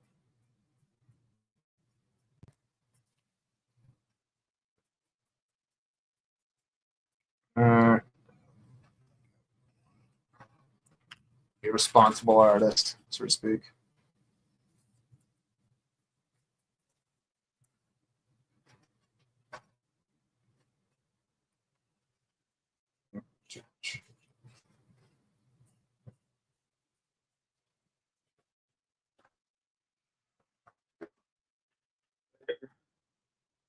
Going back and forth.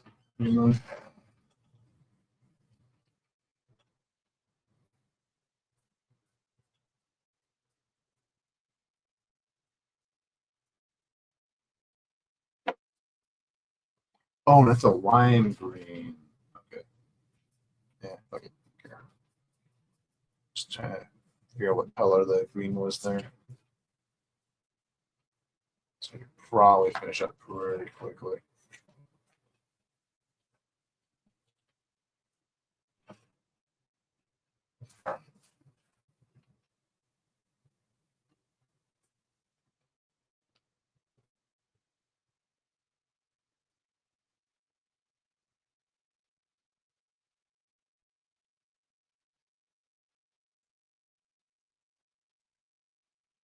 Just need to add a little bit of it.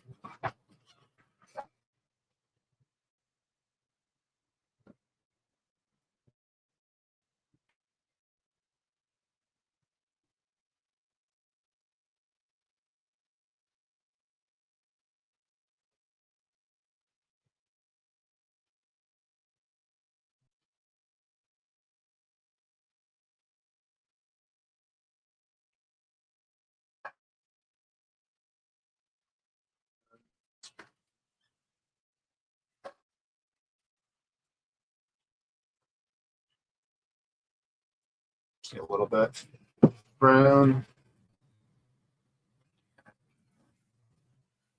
Just kind of connect it all.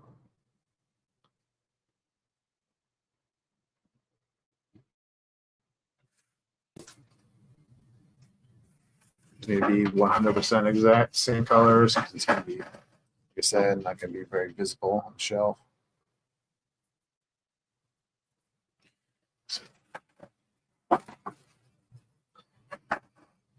That's the third shelf down. It's very, very simple. Details. Throw them back on. Shelves, hopefully they fit in nice and snug.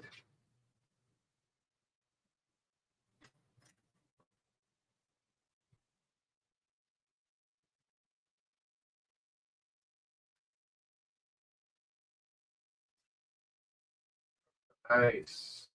Yeah. Got away.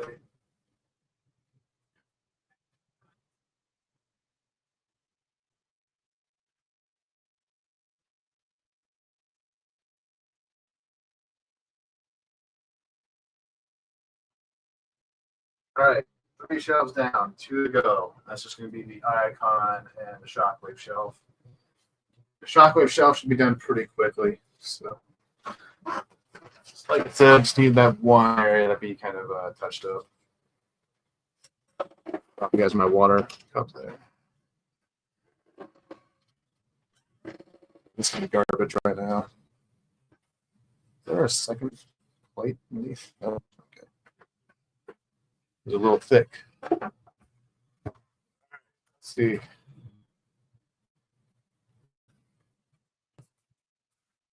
Pretty much done drying. Add our extra layers.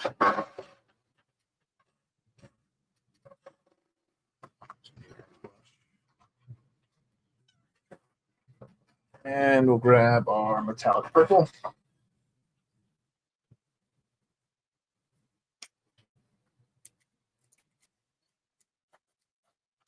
Yeah.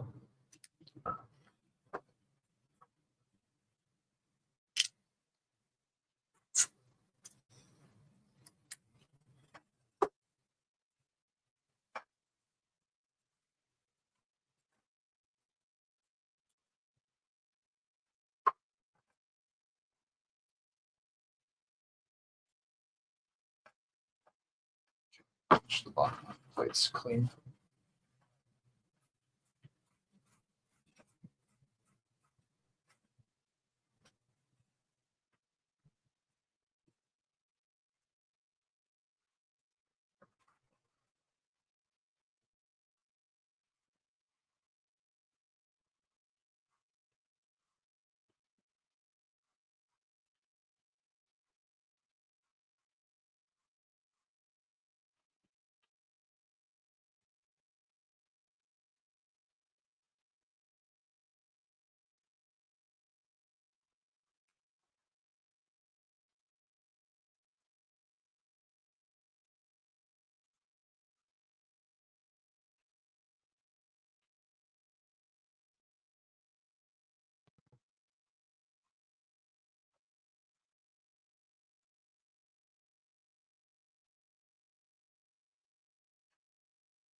Oh, you're not really seeing one painted.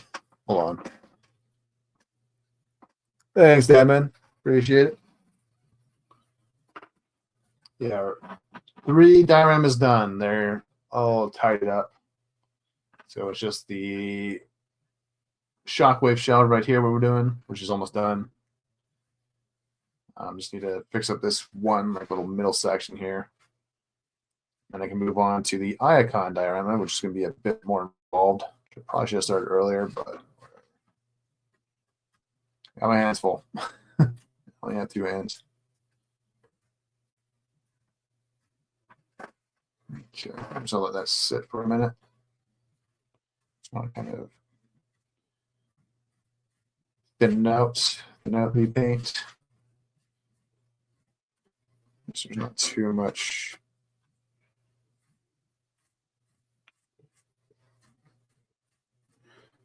Too many splotches. So I can make it dry a lot slower.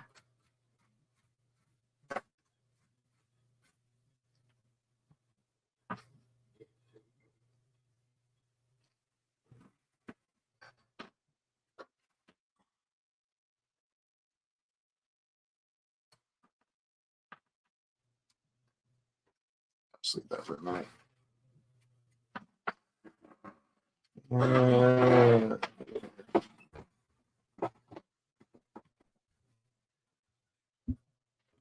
And we'll grab my base layer for the icon shelf. And I need to do some like touch-ups here real quick.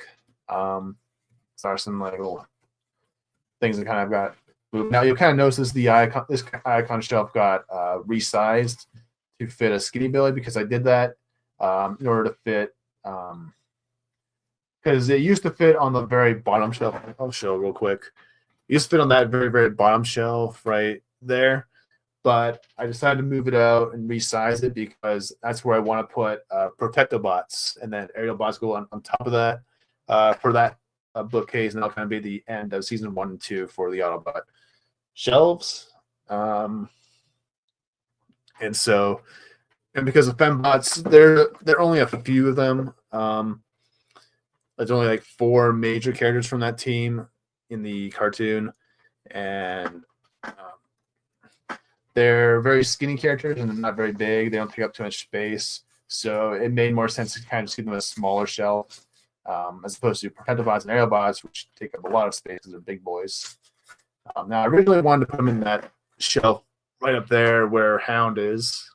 You can see that one. You can see, oh, there you go. This shelf right here is where I was going to put the fembots originally, but I decided to change it up, put them in that shelf right here. This is where they're going to go, right here. Because I eventually want to get some Technobots as well in the display. And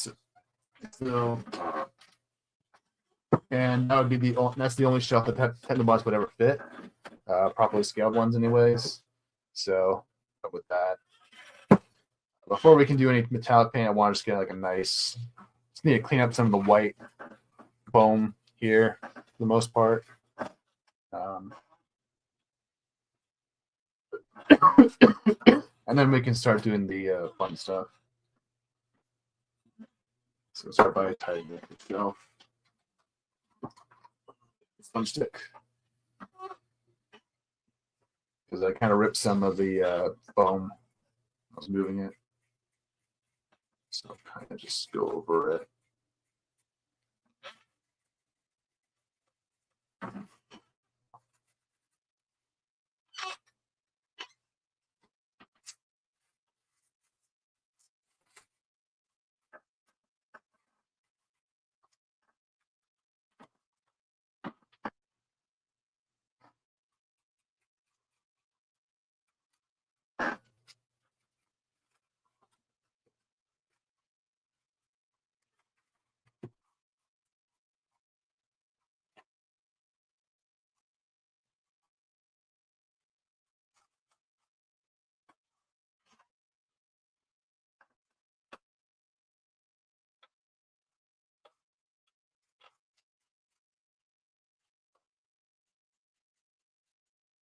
Yeah, fill in those areas. Now they're eventually going to be covered up by some metallic paint here, because that's one thing I wanted to kind of do for this shelf as well, is add a bit more metallic sort of a thing to it, kind of match up with the other Cybertron environments I have.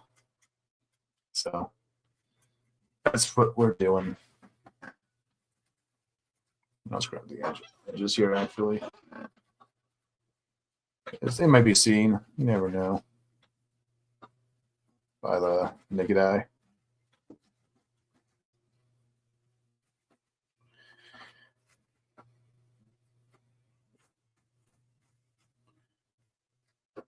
Never know.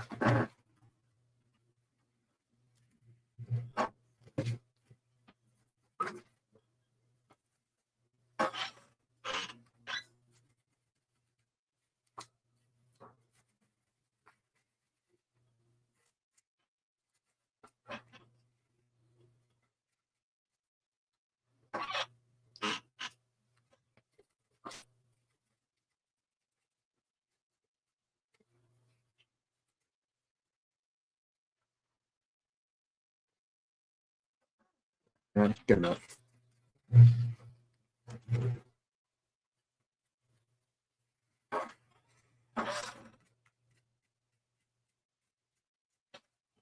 And let it dry. What's that? Okay.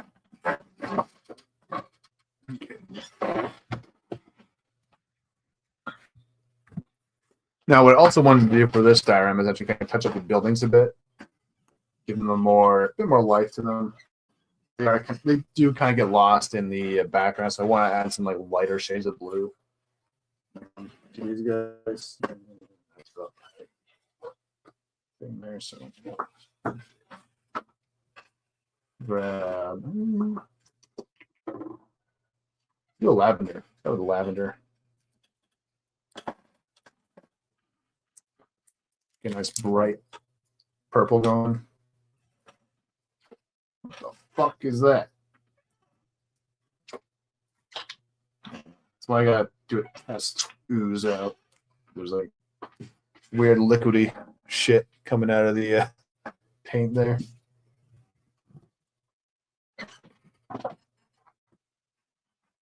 Okay.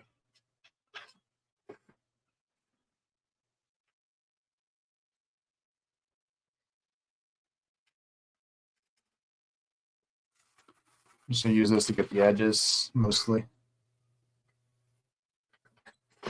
Get a small brush right on the ready. Just in case.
There we go.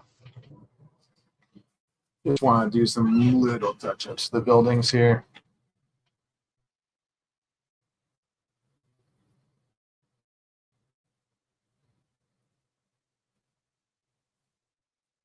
Actually, the base layer is probably going to take the longest for this one.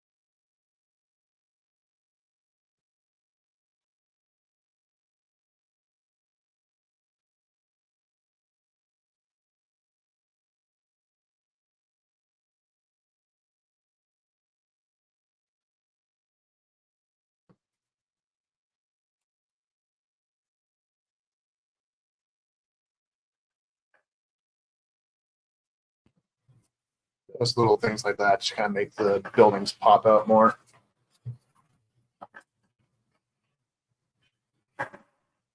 Oop, I should probably get a better angle on you. There we go.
That should be good enough.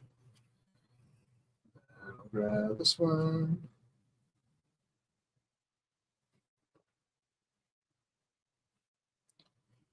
I think I'm gonna add it's kind of like a teal or like a really like light blue. I think that's probably all we'll need for this one.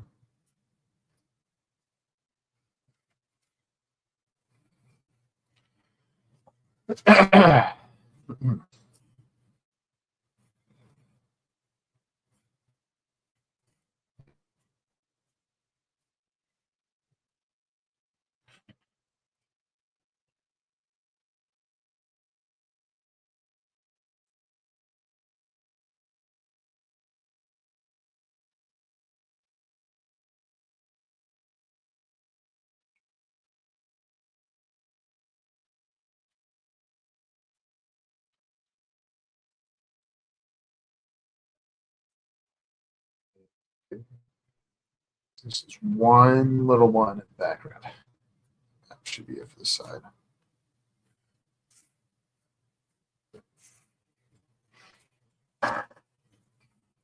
And it's just the back wall, which is a lot smaller now. So.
Enough.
That should be it for the lavender. Oh, gotta touch that just a little bit. And then we can do a little blue. Brush for that one.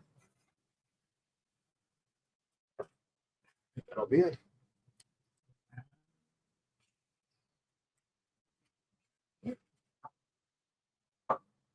It's being a little funky. Use some fuchsia. There. Just for a few areas here and there.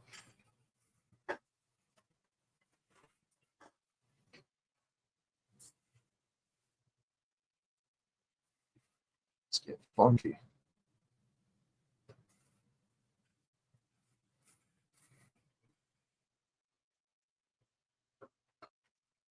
It's not very funky at all.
It's very, very simple.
Okay, that should be good enough for that side anyways.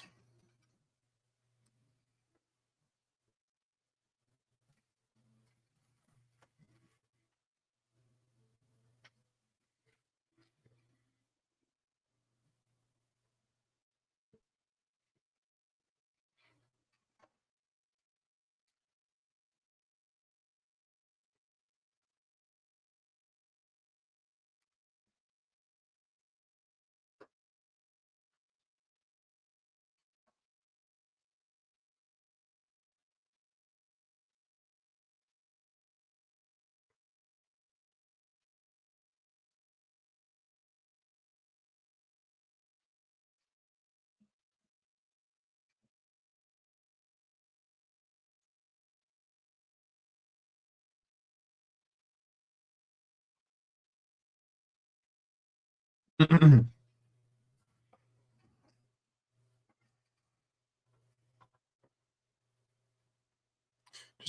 add a little bit extra pops of colors here.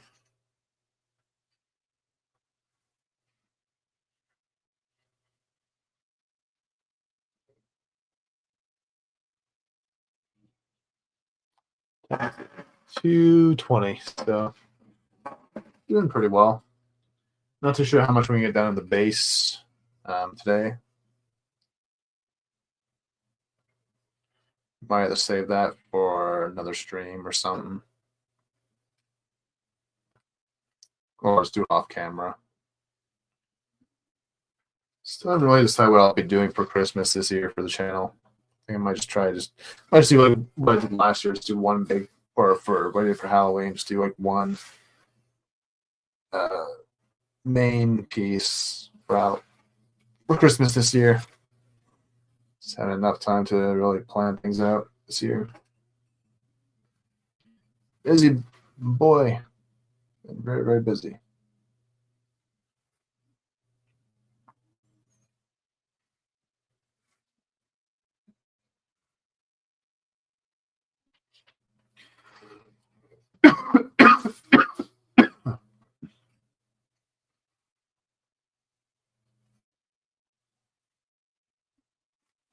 That should be enough. Just nice little pockets of pink or fuchsia, or whatever the color's color is. Just to kind of add a bit extra pop to the shelf or the background.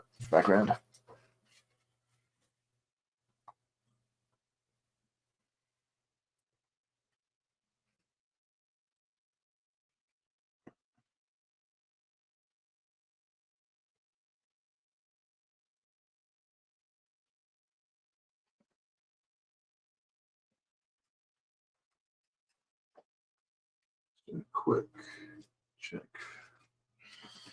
The base layer, it's all pretty much dry now.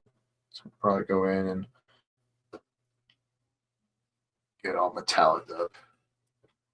But I'm probably going to take a quick pee break after the back walls are done. So I'm going to add I think just the pink here just be fine. I don't think I'll need the blue. I think I like the pink here just enough. Plus, this is for my female Autobot, so yeah. Chicks like pink, I think, still. I don't know what chicks like nowadays.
That should be good.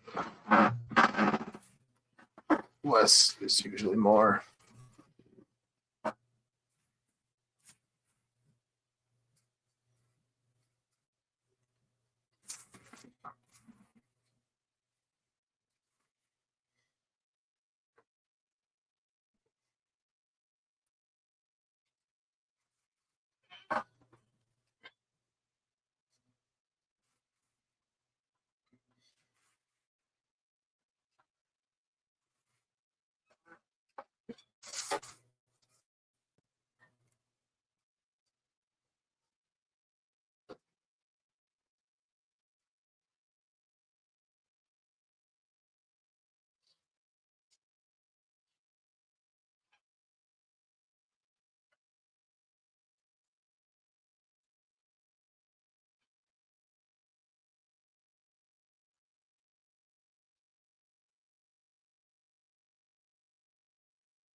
Should be enough. That one. And there's one more side. We're done with the back walls.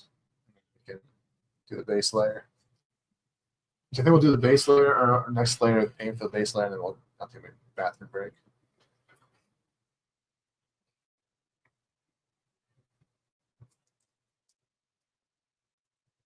That seems to be the most logical thing to do.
That should be good enough. So there's my backgrounds. So just slightly touched up just so they can stand out a bit more because they were kind of getting lost.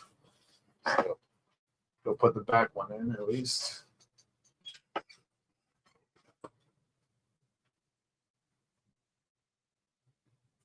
Move some people around.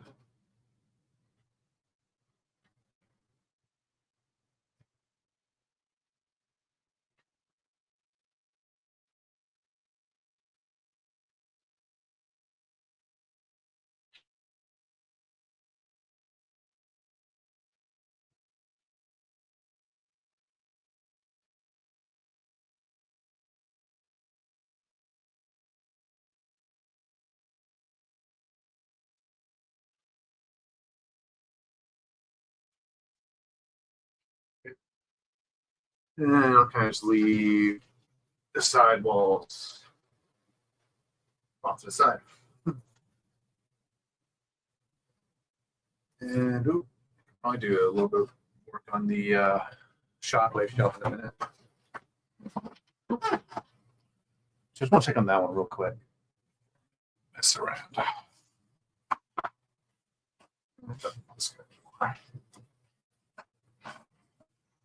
Oh yeah.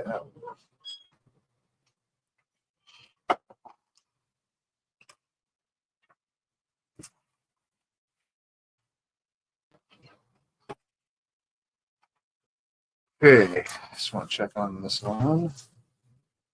It's looking a little better. I think I just need to add a little bit more weathering to it. Maybe some like silver highlights here and there.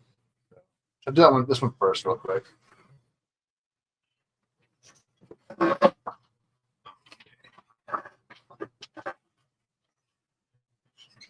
Got my black tray, and then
Okay, I'll do this one first, just because I want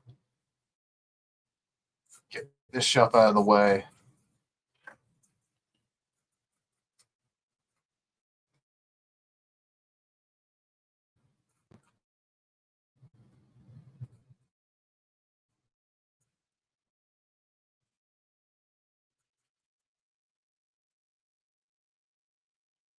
Just work on the base layer for the rest of the night. Or a stream, rather. I won't go all night. Got stuff to do.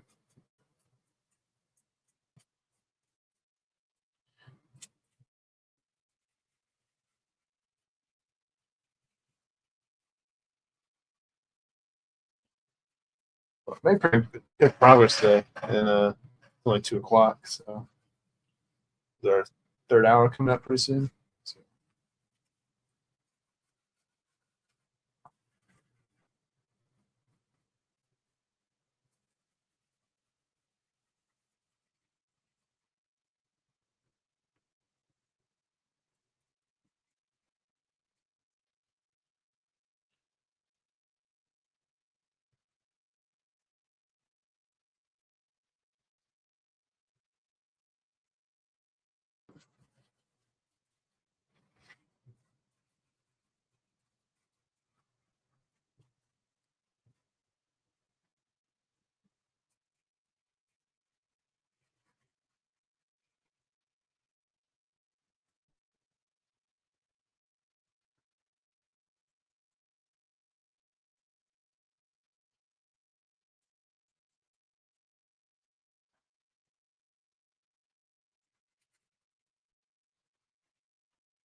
That should be good enough. And after this, we'll do a silver. And I think that might be it for this one. So just let that dry for a minute. I'll do a quick layer of paint on top of this one, and then I'll take my back into bed. So that's how we'll roll. That's good. In my life. Okay, so I think we'll start with a gold. So we'll get that going first. All this paint oozing. All right, so we got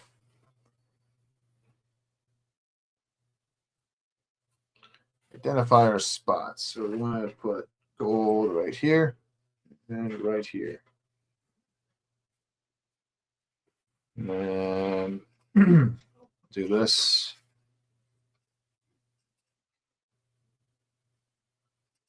This one, this one, this one, this one, this one, and this one.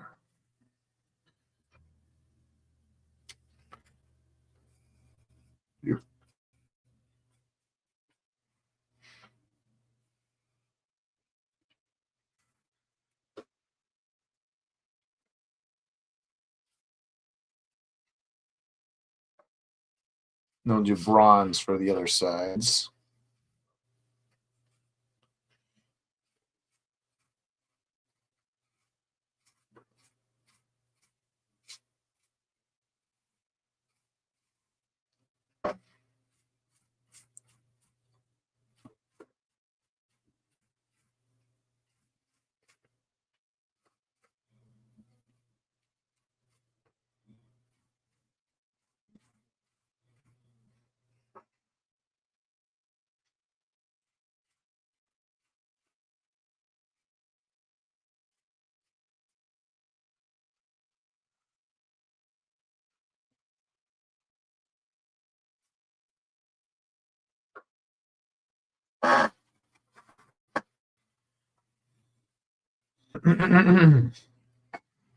Start the front.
There we go. Just trying to look a bit better. All right, take my quick bathroom break, and I'll be right back. But in the meantime, my little pretty Christmas tree. tell you that. So be right back. Wait, bathroom break.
Yeah, I'm back.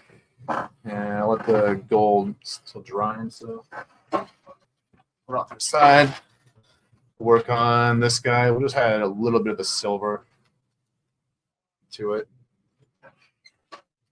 Probably be done actually with this. Just need to do a very, very light sort of dry brush silver on top of it.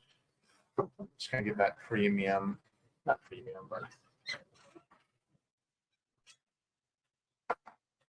give it a little bit extra shine. Oh my God, what is this?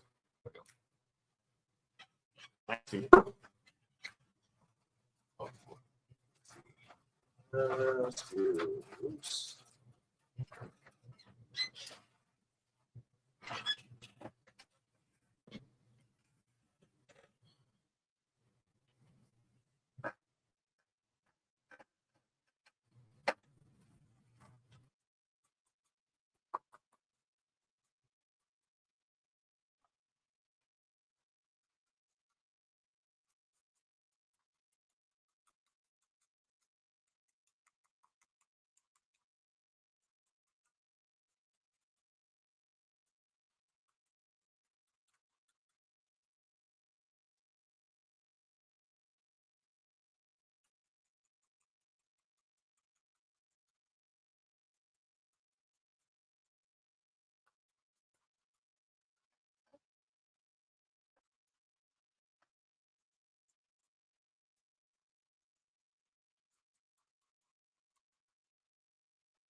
Right. I think that'll do it. It's all right. Looking. Oop. Didn't show it. All right. Forgot I was still looking at the fucking tree. There. Here's what I did so far, though, when I came back. So I think we're good on the shockwave shelf. Just need to place it back in. Let it dry for a bit. Put the figures back on.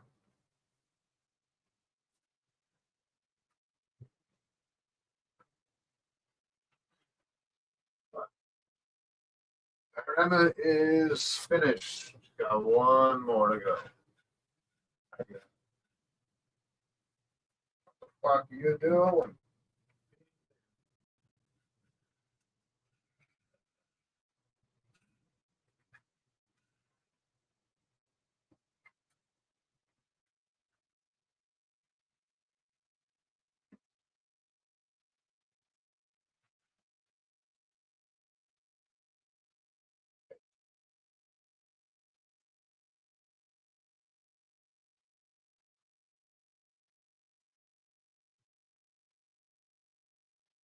All right. Last thing we need to do is just the base layer of the icon diorama.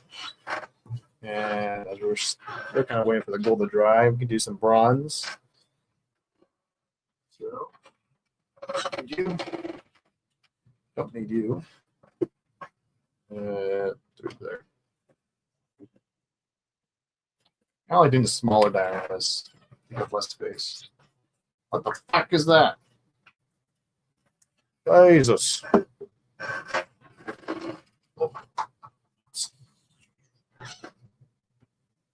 Bronze. Here, here, here, here, here, here, here, here, here. Yeah.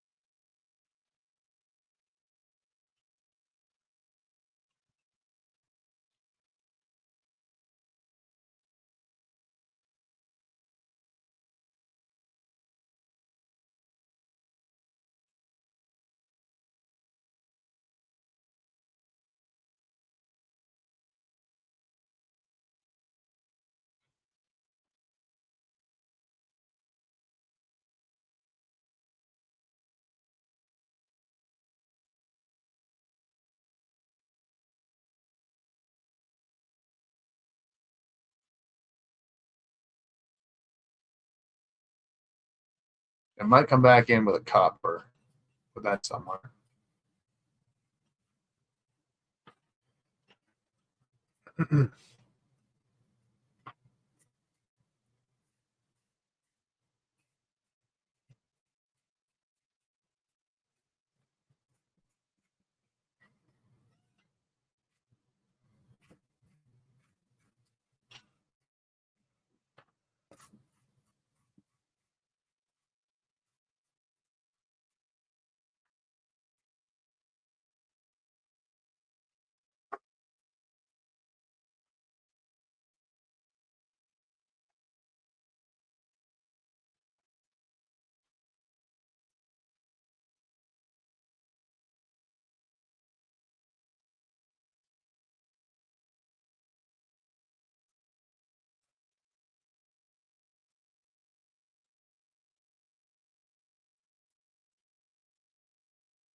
Might do the same silver effect for this one. I gotta be very, very careful with these ones because they're a little bit loose because I kind of cut a little too much when I first made this one.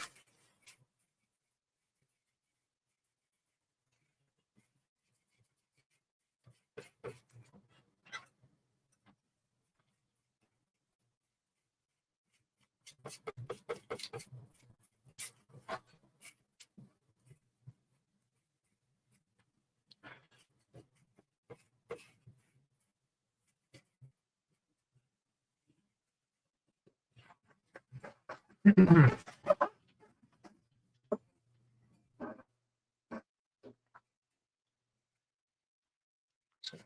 up the gold there.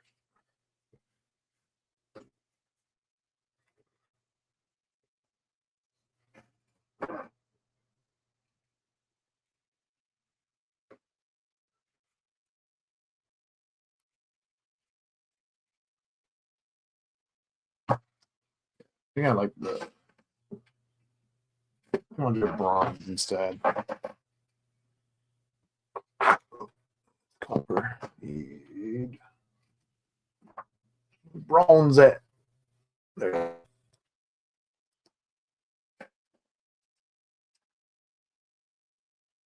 Subdued color.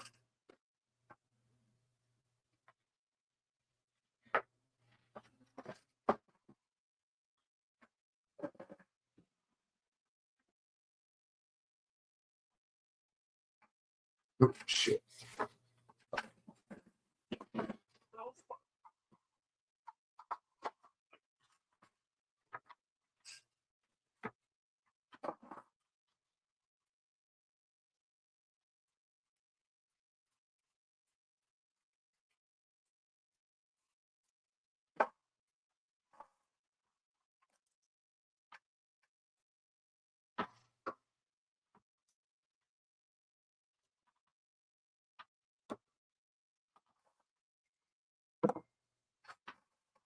Somebody's texting me.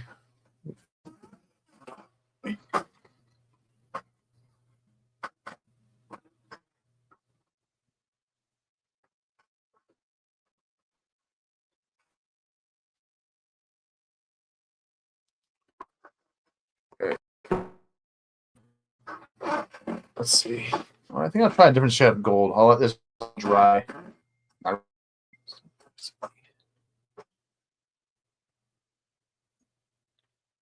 Okay. So we're just kind of waiting.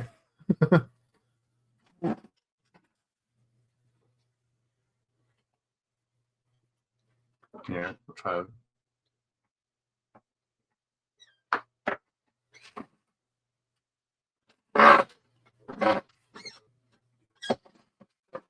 Towel. Get the layer off.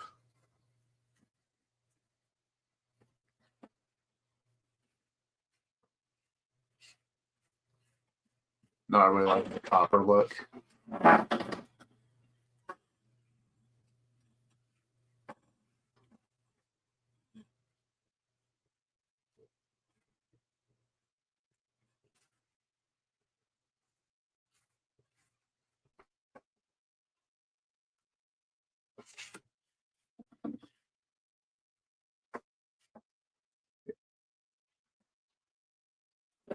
Just wipe it down. Try a different shade of gold.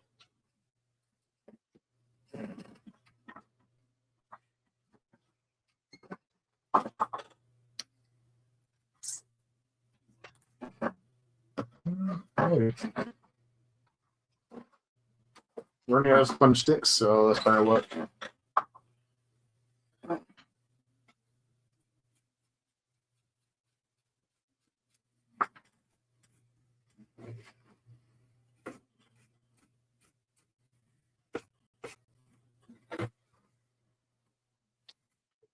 No, I don't like that shade.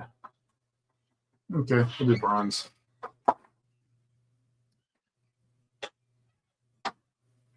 You know what? I think we'll do all gold for it, and then we'll, or the same gold we use, and then we'll kind of do a different color on top of it. Maybe how we do things here. Might be the best option we got here.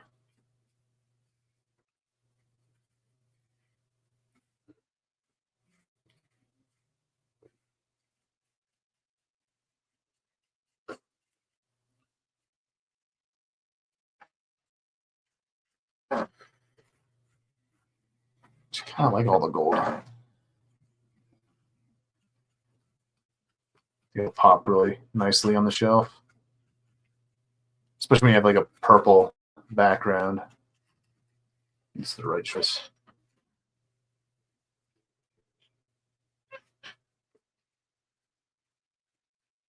Making the right decision.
Okay, actually, I kind of like that. It's really nice now.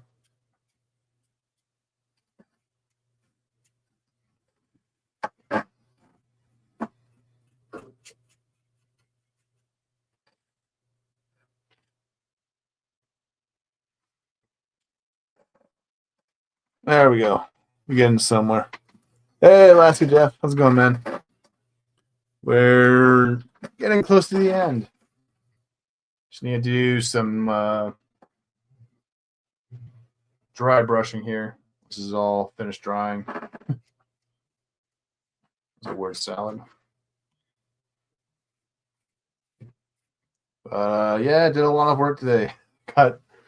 Today it's just been kind of like a diorama touch-up stream because there's some that need a little bit extra layer, extra little bit of love and care. So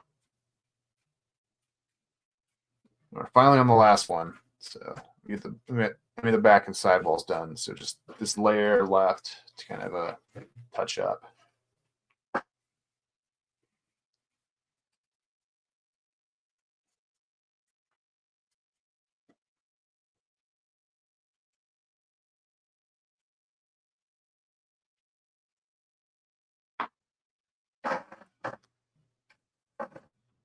But yeah, it used to be like kind of just kind of like a basic gold, orange color, but I kind of like the metallic gold better. Get the side here. That way, it kind of marries itself to the shelf a bit better. Once that I have this placed back in, I'll kind of give you an overview of what we did and all that, and show off the tree once again because it's pretty cool tree. If I do say so myself, I think it's pretty cool looking. These guys have been gold for a while. Let me do my blacks, just get some weathering going. Then maybe some silver dry brushing.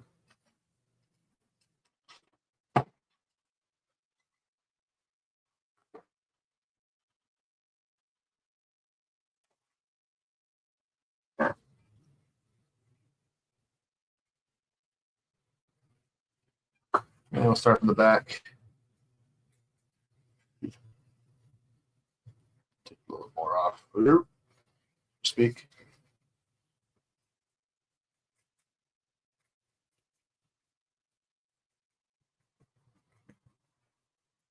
Just because it is supposed to be like battle worn Cybertron here, this one, so it's gonna have to have a little bit more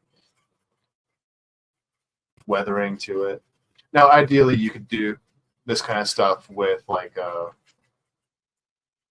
an airbrush would be probably more ideal, but I don't have an airbrush. I don't know how to use an airbrush, so sticking with my brush. I think this is just fine. Just takes a little longer. But I think I like the way it's kind of turning out, you know.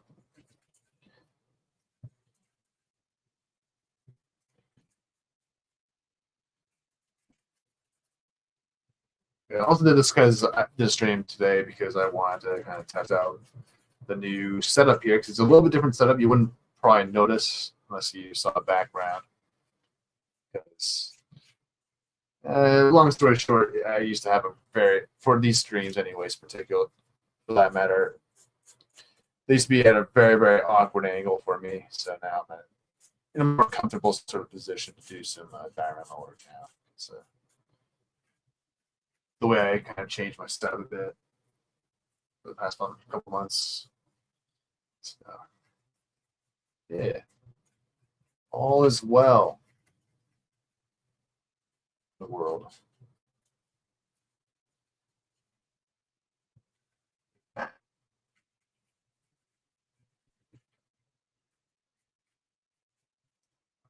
have one section there, pretty much done.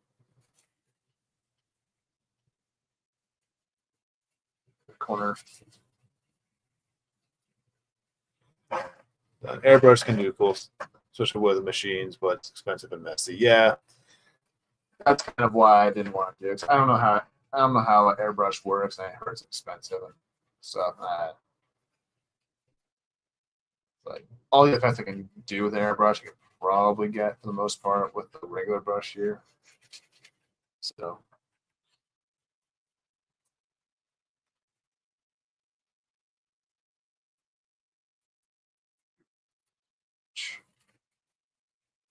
That's okay.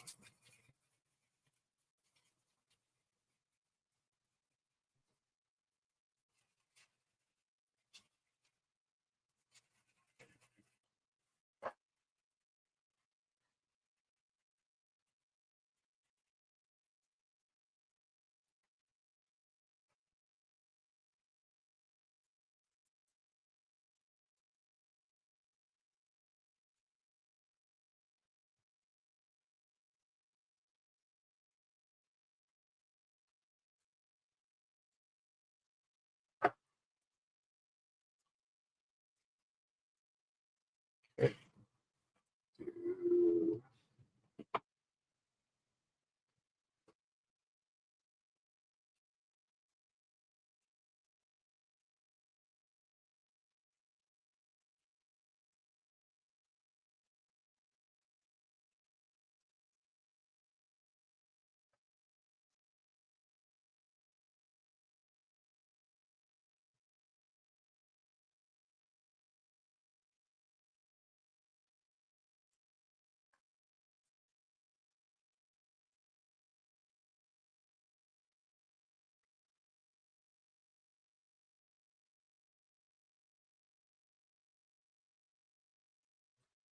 Just to give it some weathering. Not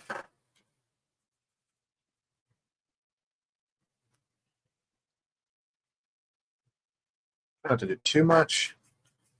Still do enough to look interesting.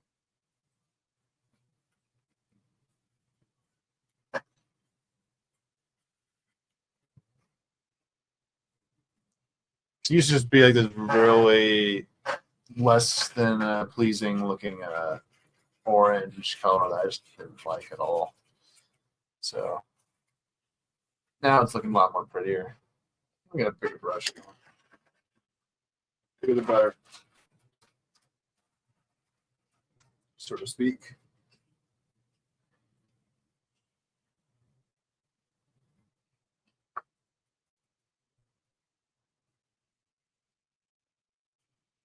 There we go. More shit done.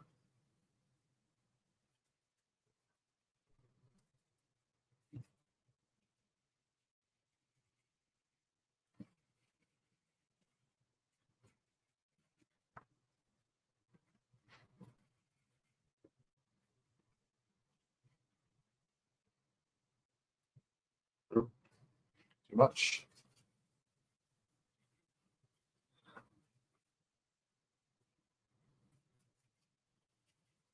Somebody can't salvage them.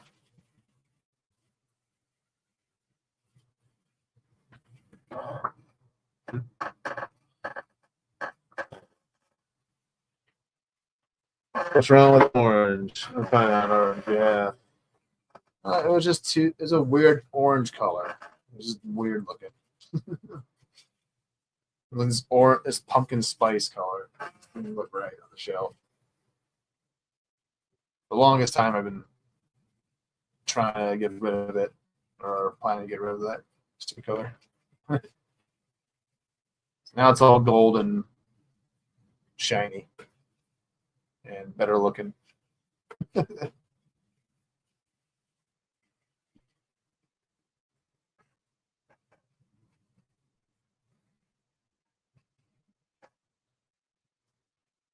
Yep.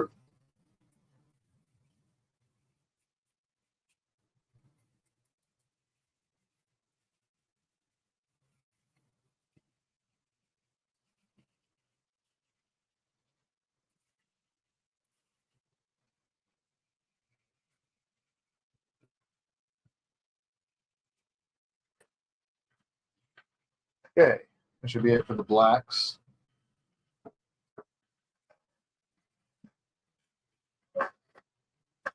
Now you can start using your silver. Just gonna add just a little fine sort of layer of shine to it.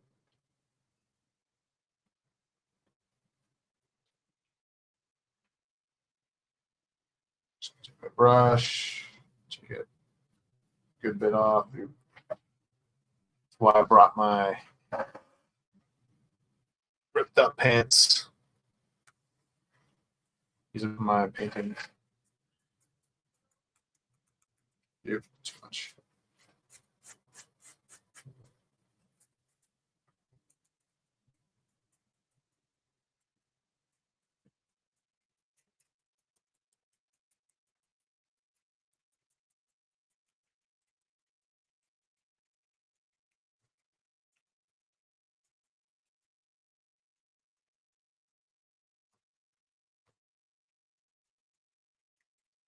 Just doing this to get a little bit extra weathering.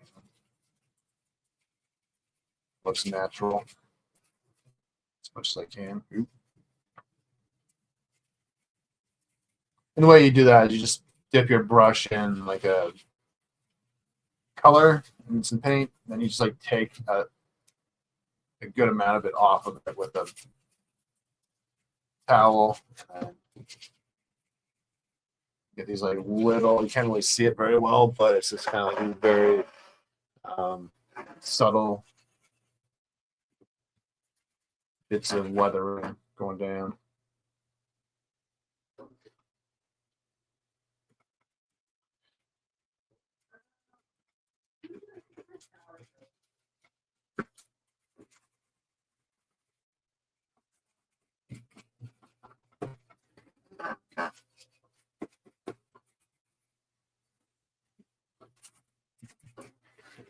That should be good enough. Maybe too much, just enough. Get the point across. Yeah, I like it. I think I like it. Brushes away.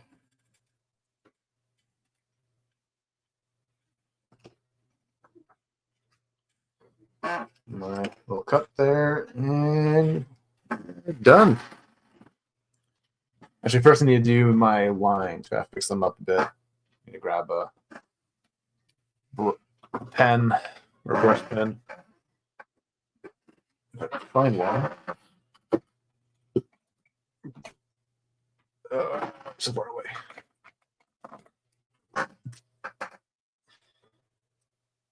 That's fine. Just got to fix up these lines right here that kind of get lost.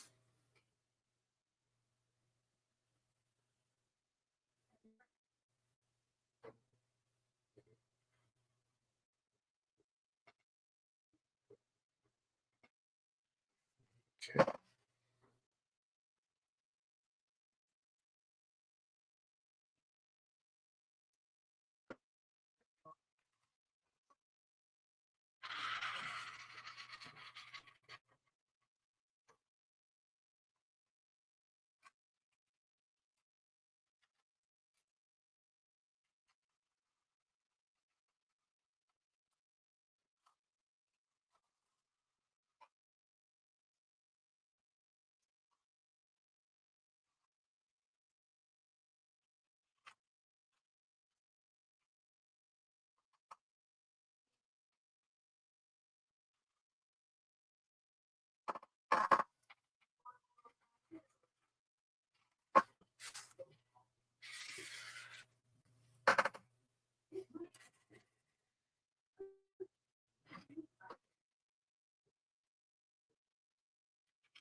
Just want to define. Ooh, not like that. Oh well. Hold on.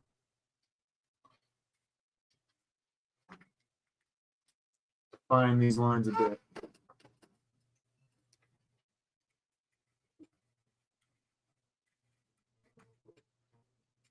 Yeah, here.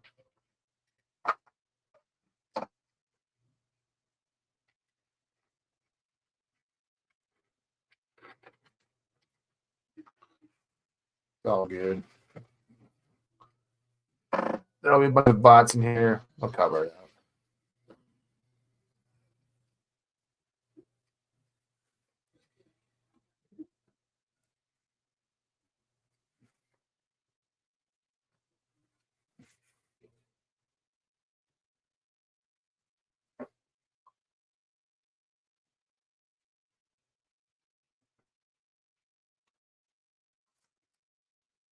Okay, let's grab these last lines, and then I think we'll be done for the night.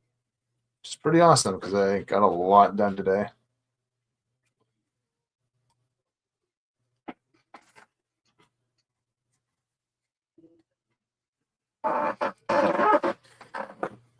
And there's the base layer for the icon diorama. So just gonna throw this into the shelf, and I'll try to give you guys a good overview of what I've accomplished today. So it's gonna be hard because it's a very I can't get any closer to the shelves, but I think you'll get the idea. All right. The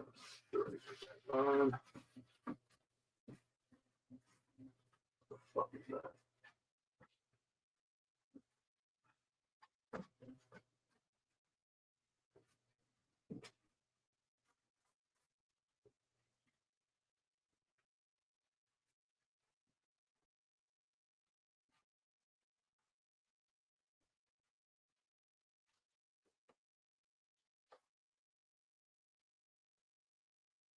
All right.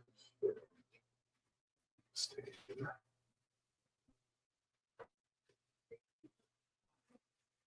What is going on with you? Very sloppy.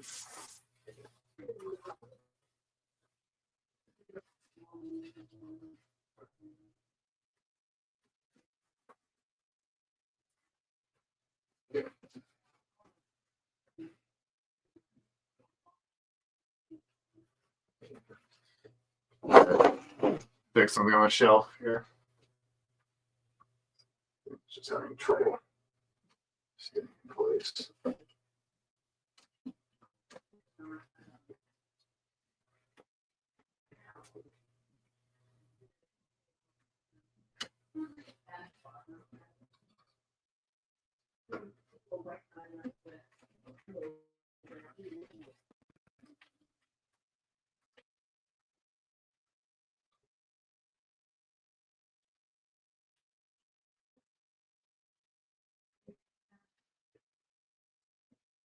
Okay, good idea. Use sandpaper instead. Or I'll fix it after the stream. Then I'm running a little behind. Just trying to fix so many things at once. All right, let's get the clothes out for the stream. X Instagram, button particle as of late. Yeah. All right, and there's our what we've gotten done today. So for today, we got the lagoon. The sidewalls were extended a bit, so we fixed that problem, and we fixed the. We touched up the oil rig just a bit. We added the extensions to that as well.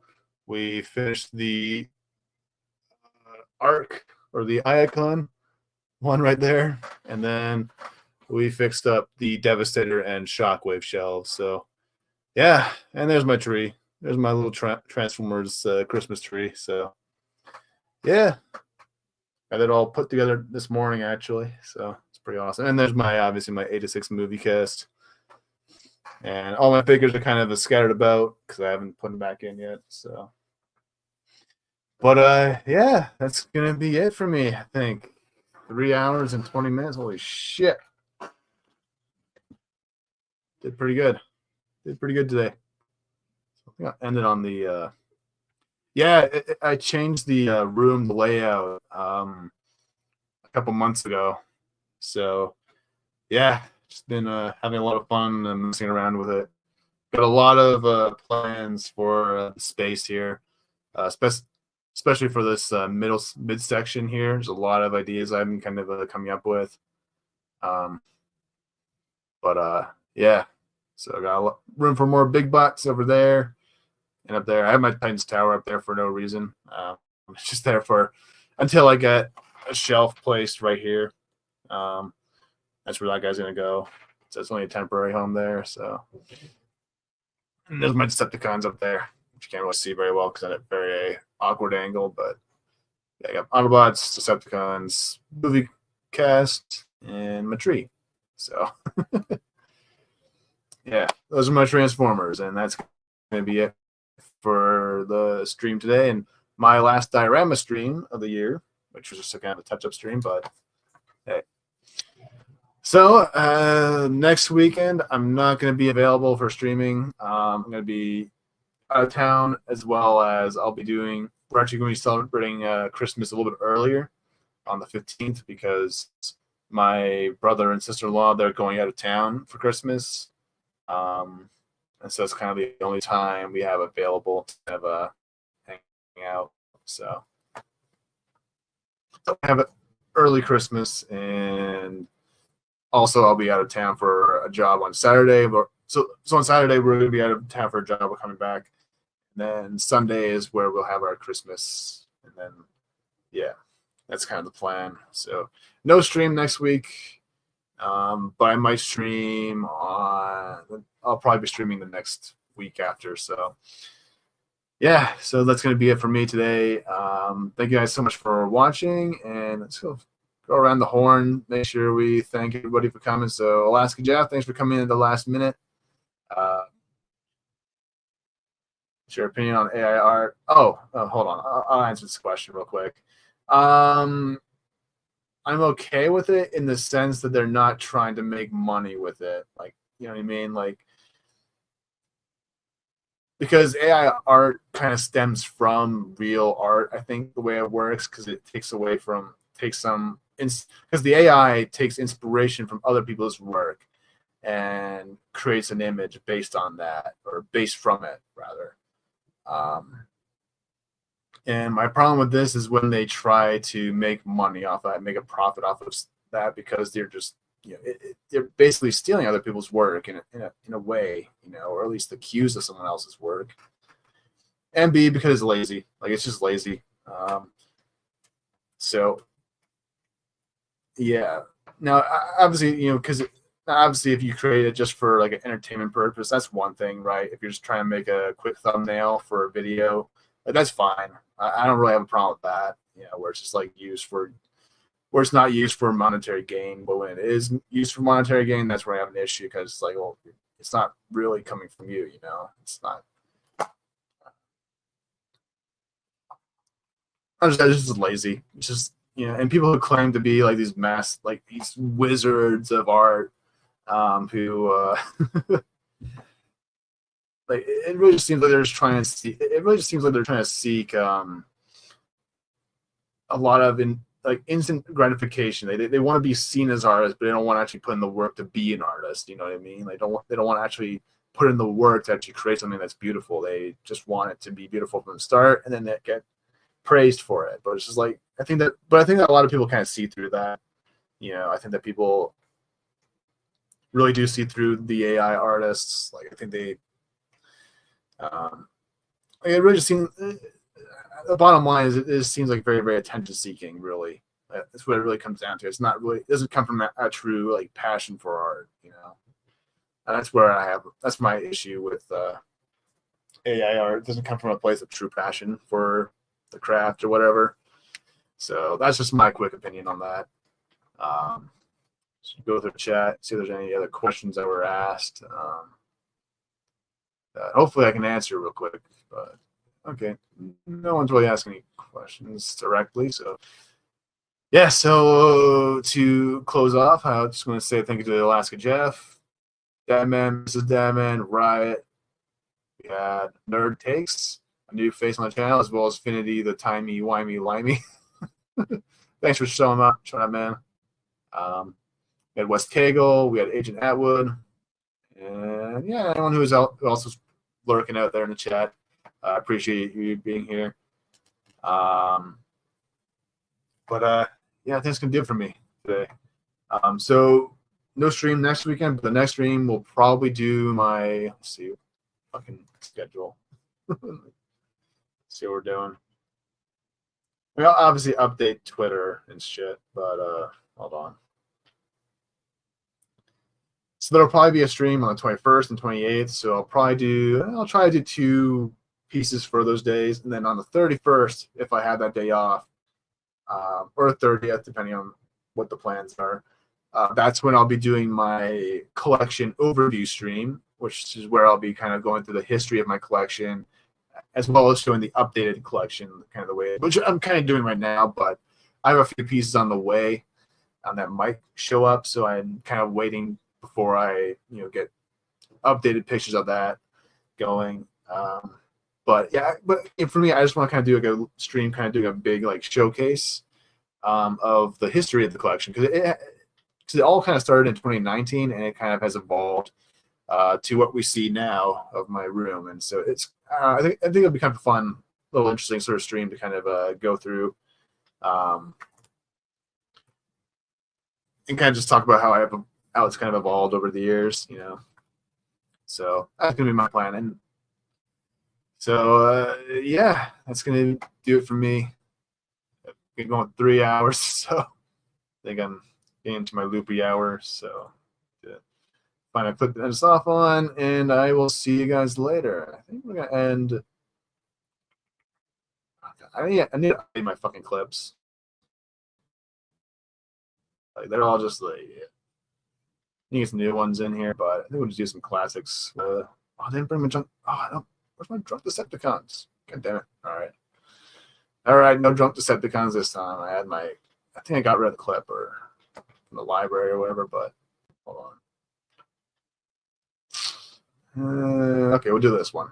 We'll do the Shockwave one because we did a Shockwave shelf earlier, and we did the Fembot shelf for that matter. So this one kind of fits. So on that note, I will see you guys later.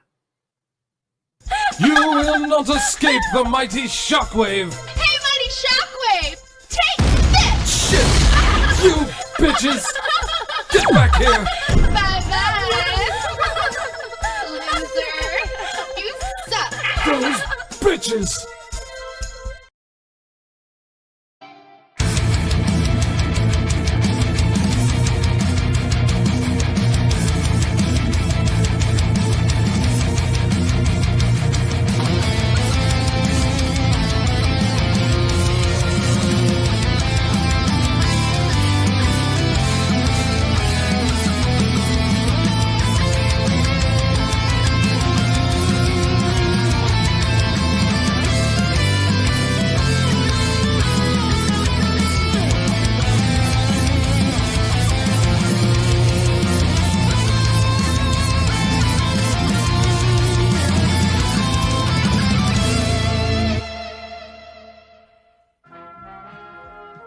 The Transformers will return after these messages.